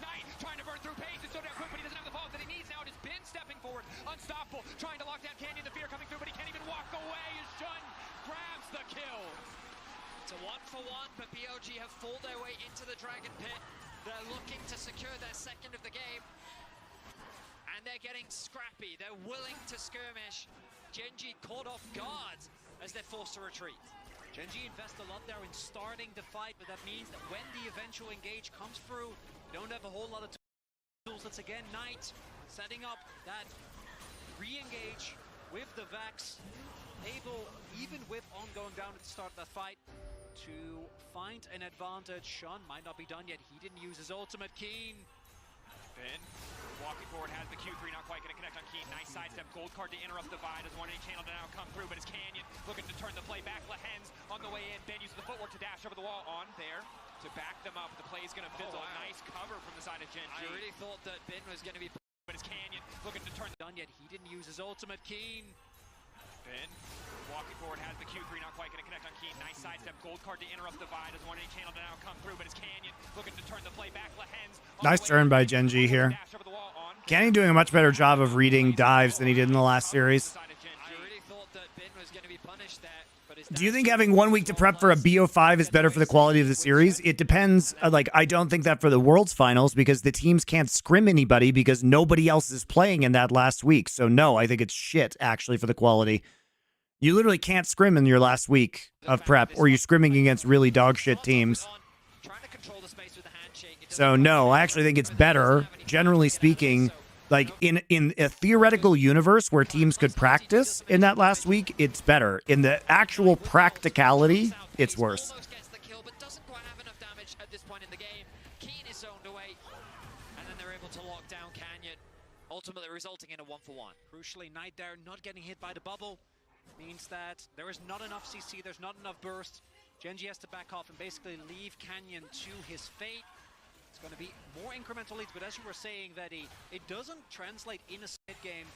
There's no easy face jack. Even Canyon, who obviously is the tankiest member, is going to get shredded in second if he just walks into a brush. Have to be so respectful of the Vex and the Vi together, the duo with a ton of burst damage in this game, as well as the lethality Callista. All right, so now what we're going to have to see is BLG playing really solid around vision. They're feeling good. Yes, there are two. They need to play really solid around vision because they have to have vision advantages to create some of these picks with Vex Vi. Obviously with the 5 overall. Big for BLG, but they have to find a way to push this lead forward. Now look at these lane assignments. They've actually sent Knight down to bot lane. They want Ben in a position to quickly collapse. Both TPs are, of course, available. But it's Chovy now going for the reset. His back actually got interrupted. I think, maybe, did he cancel it? Waiting. Will Chovy complete his item? He will. There we go. I know. Is there a future where you host your own tournament and cast? No, because I would not get the license. Never mind. He TP'd bot too. He TP'd bot. Hang on. Doesn't feel like they're in a Well, that's strong a enough free position Herald to fight. Yeah, I guess so. Free Herald from the side of BLG. We talked about it before. This is clearly the time where BLG really want to fight. Gen G willing to concede a lot. I'm really glad after the first game that we're not seeing Gen G just like boneheaded fight every Drake. I understand they lost that last Drake fight, but it wasn't as boneheaded as some of the other like second Drake fights they've taken. Scary, scary, scary. But oh my! There we go. Nice engage. Ooh. Very scary. But We forgot about Renata ult again. That is such a good on. Actually, that's a huge play by On to stop the using the Renata ult to stop Keen here is huge because he stuns instead of gold carding Elk. He gold cards Lucian. That's so huge. On plays that so well. Saving his life. Nice auto attack there. Keen throws the card at his buddy. He's like, whoa, why you do that to me? That's the theoretical thing that every Renata player dreams of that literally never happens. Oh, wait, the TP. TP trying to punish. Recall coming in. Ben wants to interrupt Chovy. Oh, he has a ghost for these. TP goes for it. Probably worth though. He's gonna kill him. Or is he? Yeah, he will. He's got Q3. There it is. Goodbye. Chengdu making the Chengdu come alive. Not Chengdu, by the way. Chengdu. All of the agency that Gen G has had in the previous two games seems to have been stripped away from them as the Herald now being dropped mid and BLG looking for another tower. Trying to find the angle. Has the passive up with the fear. The charge now coming in, breaking mid lane. You mentioned it. All right, so this is going really well for BLG. Chronicle, excuse me. That's fine. Yeah, I missed a little thing. But here we Yeah, are. peace out with the Rift Herald. Oh, they got 2 turrets for it. All right. Matching top side, forcing a response. Not giving Gen G the opportunity. Chemtech Soul again. It's not awesome. Power with this Corki when you get to mid to late. But BLG, they're not just finding Genji on these timers. They're not just playing around Chovy's package. You think after a couple weeks someone would tell him to pronounce it? Well, nobody told anybody affiliated with American television when the Olympics were in Korea to call it Pyeongchang and not Pyeongchang, which is what everybody said for the entirety of the Olympics. And NBC paid fucking billions of dollars for those broadcast rights. So I'm going to guess no, nobody's telling them. But it did destroy my soul to hear Pyeongchang over and over and over again. Then with the lead because of that pick on to Chovy. But Genji first on the setup. Package available for Chovy. BLG have to respect that cooldown. Then a bit of a sidestep there. Gold card locked for Keen as they just hover in Fog of War. Shun on the flank will be spotted out. Yun is still Yon to this day. I know it's Yun. If you know Korean, it's Yun. By the sapling. And another flank coming. Have to respect that cooldown. Then a bit of a sidestep there. Gold card locked for Keen as they Also, Keen's name is because his real name is Keen. His first name is Keen, so it's Keen. We say Keen, but it's Keen technically. Whatever. It's fine. Keen sounds cooler. Now Ben stepping up, pulling onto Elk is a solid start to the fight. Pull back. Shun on the flank will be spotted out by the sapling. All right, package is up again though. Now Ben stepping up. Package didn't help them secure the last Drake. All right, he gets ulted. Maokai has to ult immediately. He actually W's to Drake and accidentally gets caught inside the Renata ult. Chovy has to package backwards and then Valk out of Bin. But HP advantage actually to Genji here. To get him out of the pit. Canyon in the midst of everything. Oh, he just wants to get this back. Ulti's traded left and right. Tidal wave. Not a lot of effect. Canyon getting out there is actually huge. Ulti's starts the fight. Pull back onto the jungler. The Canyon W's to Drake to get out. On gets pulled back by Renata ult. On is in trouble. Oof. Sloppy. Keen's running for it though. Handshake backwards. The handshake actually saves them because it forces the flash. Handshake forced the flash. That was nice. On is too good, man.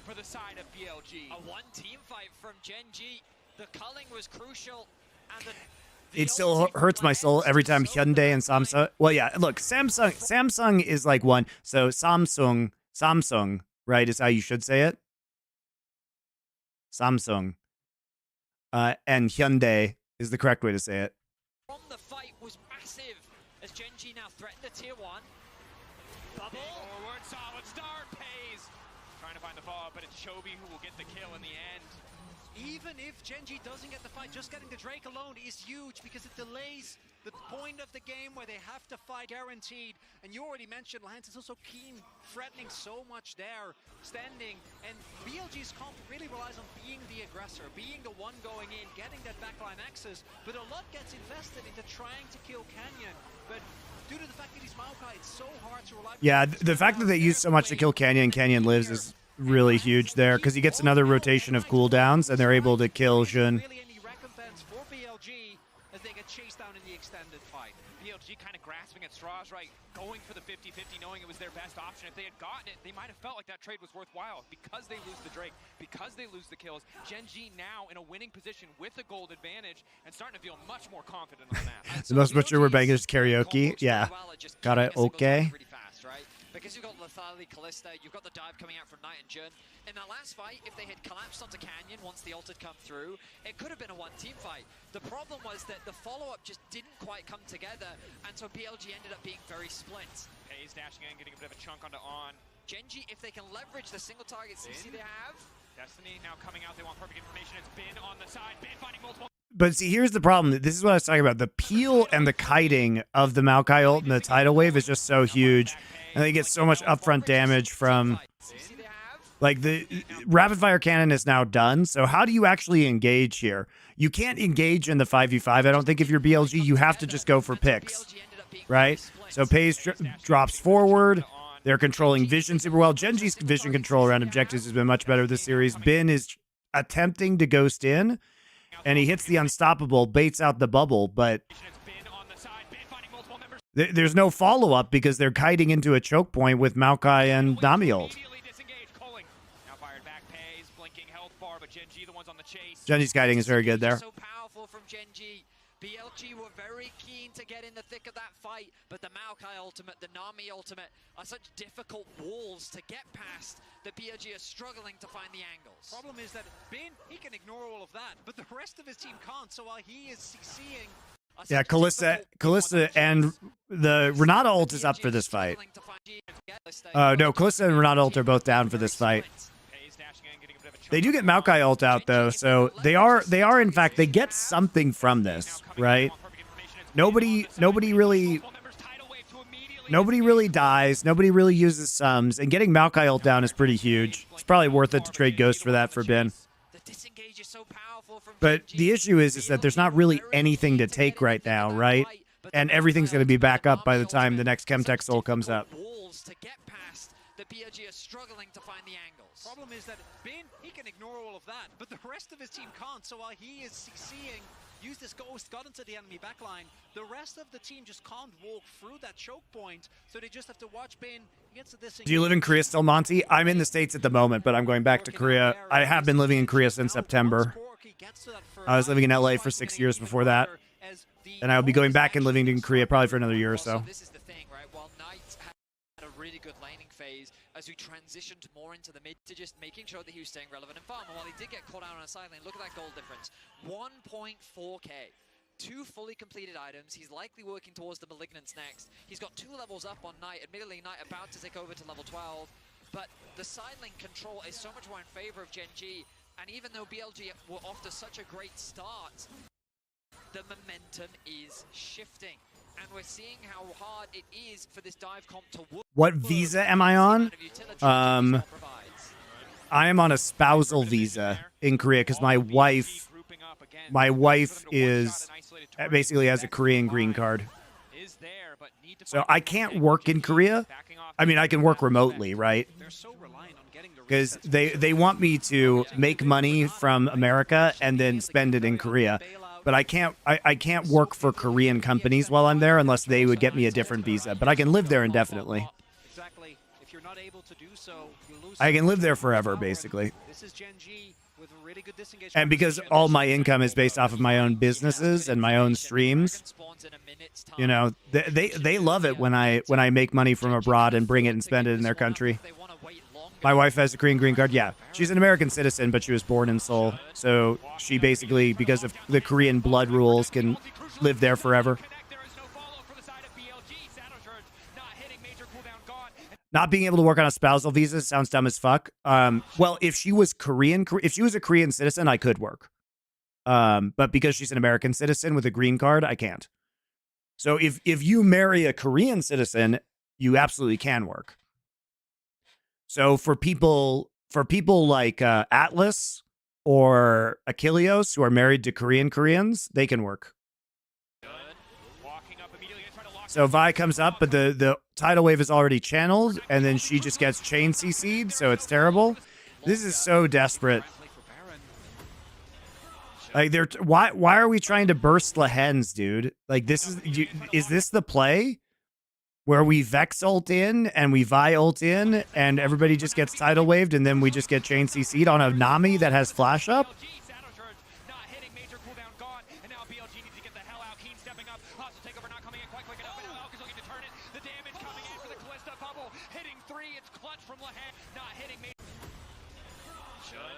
Walking up immediately and trying to lock down Lehens. That's the fog coming for Knight, but the ulti crucially does not connect. There is no follow for the side of BLG.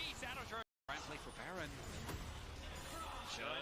Walking up immediately and trying to This is so forced, but you have to force this at this point in time because I think the longer this game goes on, like BLG just know that if they don't make picks and they don't force, they just lose the long game.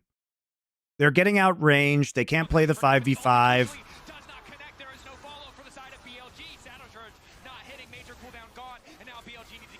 You know, the chase down is huge. Lehens sidesteps, triple bubble. Oh, beautiful from Lehens. And now Pace can just walk up because there's nobody to punish him anymore. This is why you have to save. Like, it really is a damned if you do, damned if you don't. Like, they didn't pick TF, and you need TF to stop this guy from just walking at you. Or you need Nautilus, because they remember they banned Nautilus. You need ways to stop this guy. But here's the problem. When you use Vials and you use when you use Vex ult, Pays just walks up and culls for free now. You can't stop. Can't stop it. Getting rushed down. BLG being pushed off the objective, pushed off the mid lane. Vex Flash Fear. Yeah, I don't think he's going to do that. They lose that. Doesn't work for BLG. They thought they'd caught Lahens out, but the timing of the ultimate from Knight was off. You don't understand the traveling situation? You have to live in the U.S. for several months? No, I don't. I'm doing work here, guys. I am doing consulting work for Play Versus in Colorado, which is why I'm back in the States for May. Literally, after I streamed yesterday, I went down to Denver for the entire afternoon. Tomorrow, I'm going back to Denver to meet at a high school. I'm doing other work. I do other things, guys.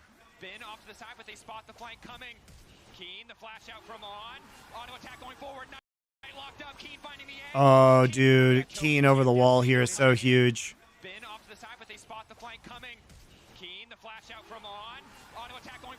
Oh, they force the bailout too, which is so huge. Ben gets a nice Q3 in the choke, but he does not want to pull that person over there, I don't think. Oh, he does. Wow, he actually gets phased. Wow. Double stun, knock up, all out onto the other side. Keen has to run all the way around, but Keen can zone them all out now is the issue. Oh my god, Ben doing his best to salvage this game. That's crazy.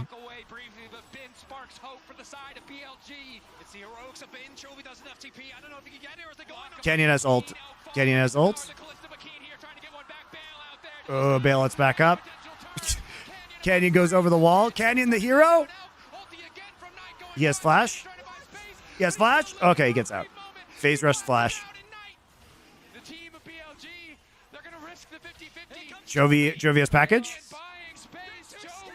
They're too scared of Chovy's package. Chovy's giant package. They're scared of it. They're fleeing his giant package. Everyone on BLG was so low, but Ben ends up dying in the end. How did he die? What? He blind? What? That was blind? How did he know? Dude, how the fuck did he know? Is he a wizard? Is he a fucking wizard? Dude, they're pinging it. They're pinging it right now. So they watched them walk over here. But they have no vision. Look at that. There's the vision. They just watched. He's a pink he cleared. It's not in the brush, though. It's not in the brush. The pink is not. The pink is like on the side of the red pit.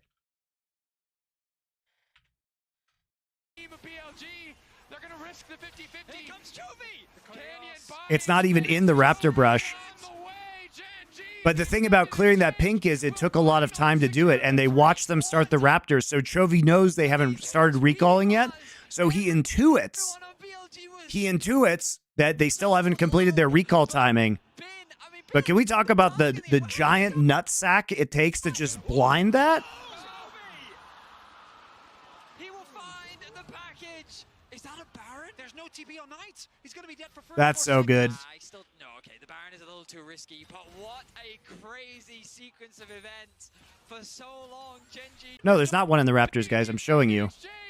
I'm showing you. Look. Look. There is a pink ward right here. So what happens is they clear the pink ward, and because they're fucking around clearing it, and he sees that they start raptors. So he knows that they're trying to take raptors and clear that pink ward, and so they don't have 8 seconds to recall. Right? We can just prove this, guys. So they back off into the brush, and he has 8 seconds, so he has until 23:39 to make this play. He has 8 seconds. And he makes it on the 8th second, which is the earliest they could have recalled.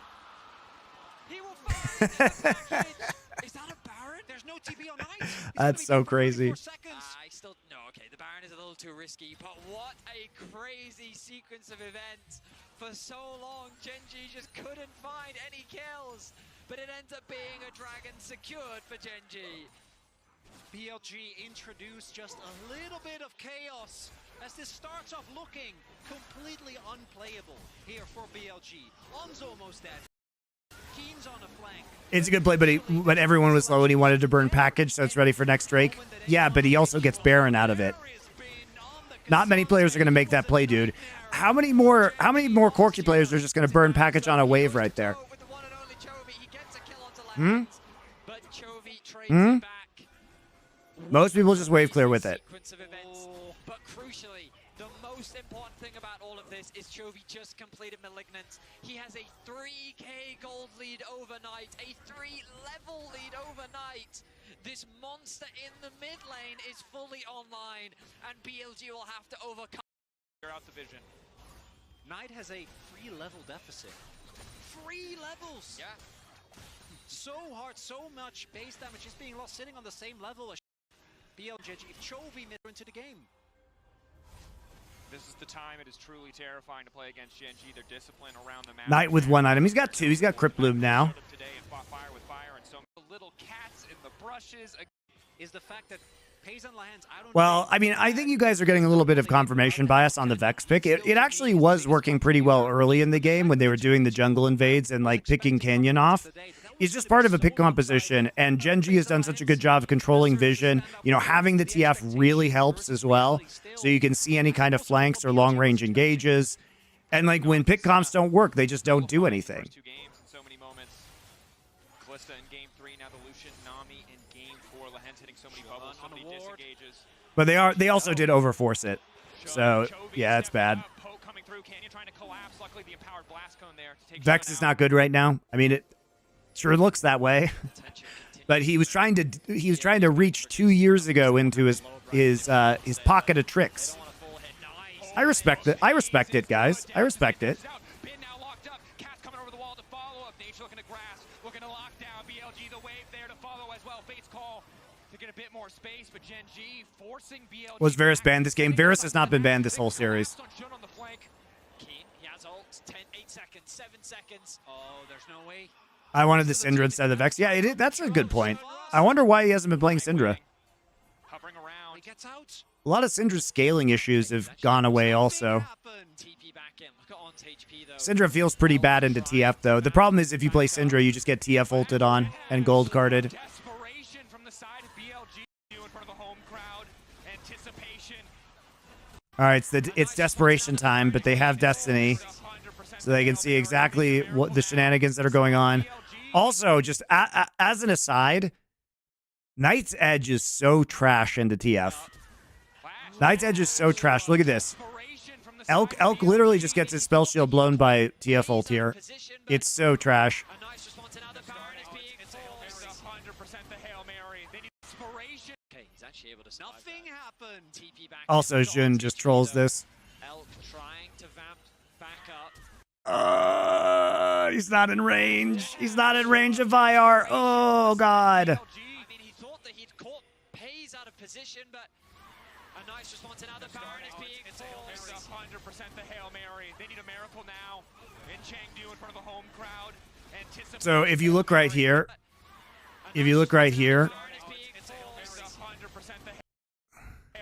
so you see this, the eyes. See how there's no eye on Elk? That's because Edge of Night blocked Destiny. It's honestly so bad into TF.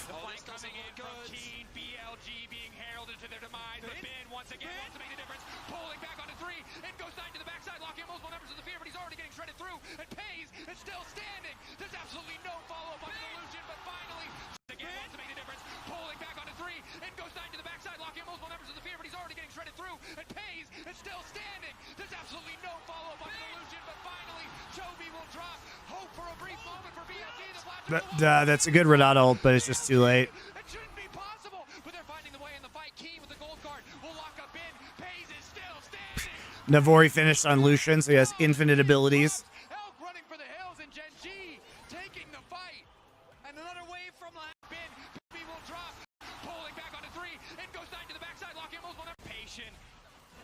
The flank coming in from Keen. BLG being heralded to their demise. But Bin once again. It's a great Q3, right? Then we get the Vex ult in. It's a good fear onto Chovy. And then Chovy gets ulted. I think this is the best fight you could possibly hope for BLG. But they don't do anything to kill Pays, and Pays still has sums. It is almost a team fight win for BLG, though. Oh my god, if Pays dies there, that could be a very different outcome.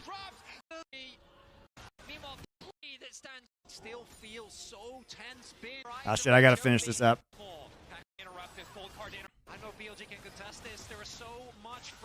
The problem is now we actually have ults up, not Destiny, but everything else.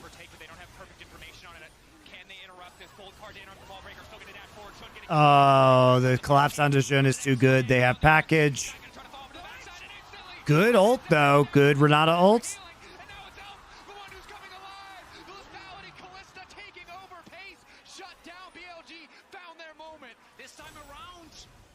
Bin's full HP, though. That's terrifying. Yeah, they just have to let Chovy die. He Destiny's out just to clean up the mid wave.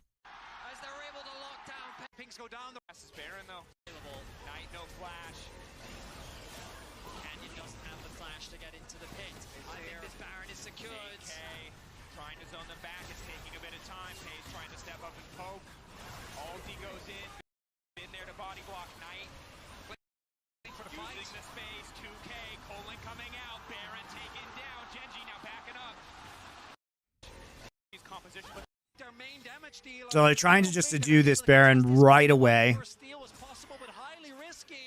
Because they know like a lot of the key ults are down right now. They have the Callista.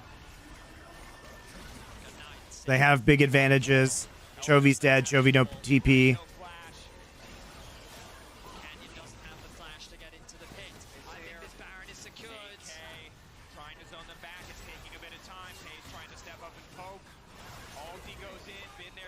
Oh, the Maokai ult comes back up. Spicy. Alright, they give it up. Dude, the fear is so good. Honestly, like, the Vex isn't doing that badly, guys.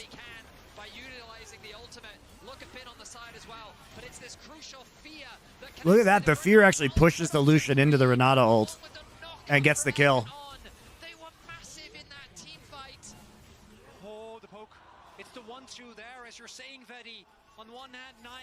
Well, Hens flashes onto Pace while Knight is dashing into him. Oh no, that's true. And then Genji also using the package only to kill the Vi, not one of the more crucial members. This bot lane from BLG. But I think you see the theory behind the Vex pick here. I don't know how if I think it's super terrible or not. Close to level 17, the Void Staff finished. With the Baron buff, BLG will have control over the map. Have to concede at least one tower. Willingly strong, the quirky. 7 Drakes before the soul point is taken by either to run out. It's gonna come down to another team fight. Genji though, they're making their way over. 23 seconds and they're first to the objective. This game is just delivering on all fronts. Genji at the precipice of making their way. Keen separated from the team, but he has his ultimate about a roster, but Ben wants a trophy for himself, wants to take us to a game 5. Pulling Canyon back in the meantime. Knight now getting poked out by Chovy though, and it's a disaster. Canyon, the last remaining member of the victorious JDG roster, but Ben wants a trophy for himself, wants to take us to a game 5. Pulling Canyon back in the meantime. God, Canyon with another W onto Drake in this one. Dude, the Canyon's going untargetable and going onto Drake's has saved his bacon twice this game. That's so crazy. Like, they try so hard to kill Canyon, they even ult him over, and then he just goes untargetable, even though he has a bunch of Callista spears into him that delays the rend. He's able to get some damage off, and then they can just kind of walk him out by using Tidal Wave and Maokai ult. Also, Knight gets giga chunked here by Chovy. Look at this. Knight, the last remaining member of the victorious JDG roster, but Ben wants a trophy for himself, wants to take us to a game 5. Pulling Canyon back in the meantime. Knight now He just W's forward, forces Knight's flash. Knight is out of this fight, dude. Chovy makes the play there. Chovy and Canyon make the plays to win this. First not good Renata ult of the game, really.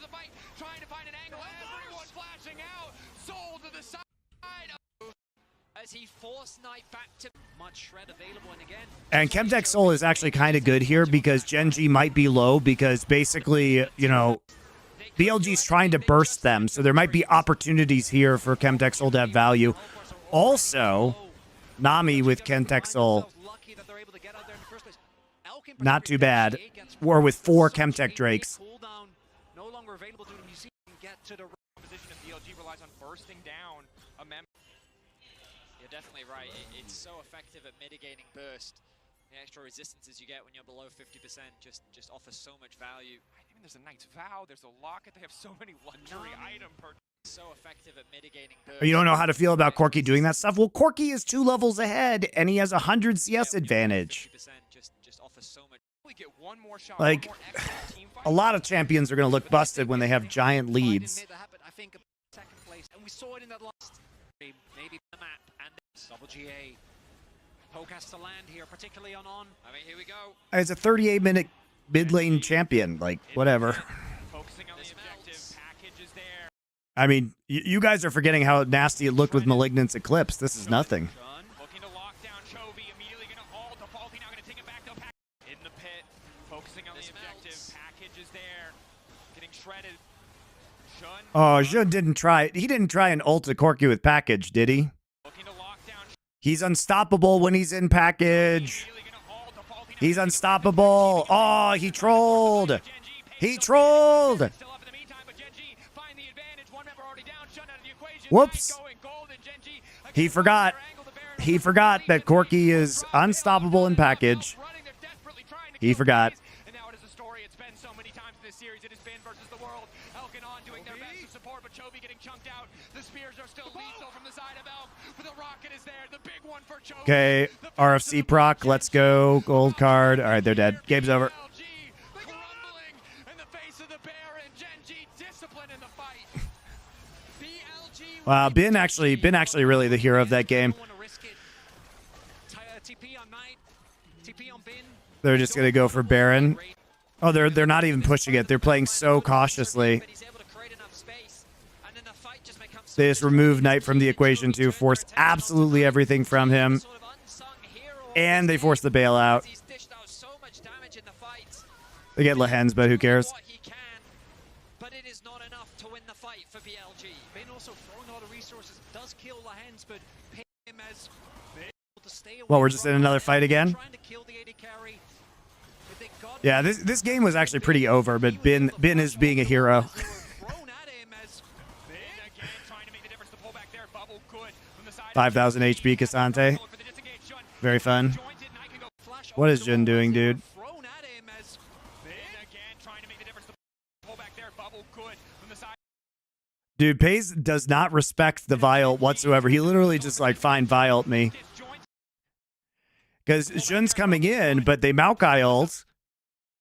And they have Nami ult too. So it's like they could basically free collapse because they have so much disengage. Look at that. Beautifully played by Lehens. Hostile takeover for On. Does But great read by Pays to dash forward there, knowing that they have enough zoning that it doesn't matter if he gets Vial ulted. knock up. Elk finishes the job. There's back. That's the game. That's a series, guys. Wow, great series from Genji. That's a G2, 3-1 tomorrow. I have to go, guys. I gotta go. But I will see you tomorrow for more fun games. Please follow me on Twitch and or subscribe on YouTube. Preferably both.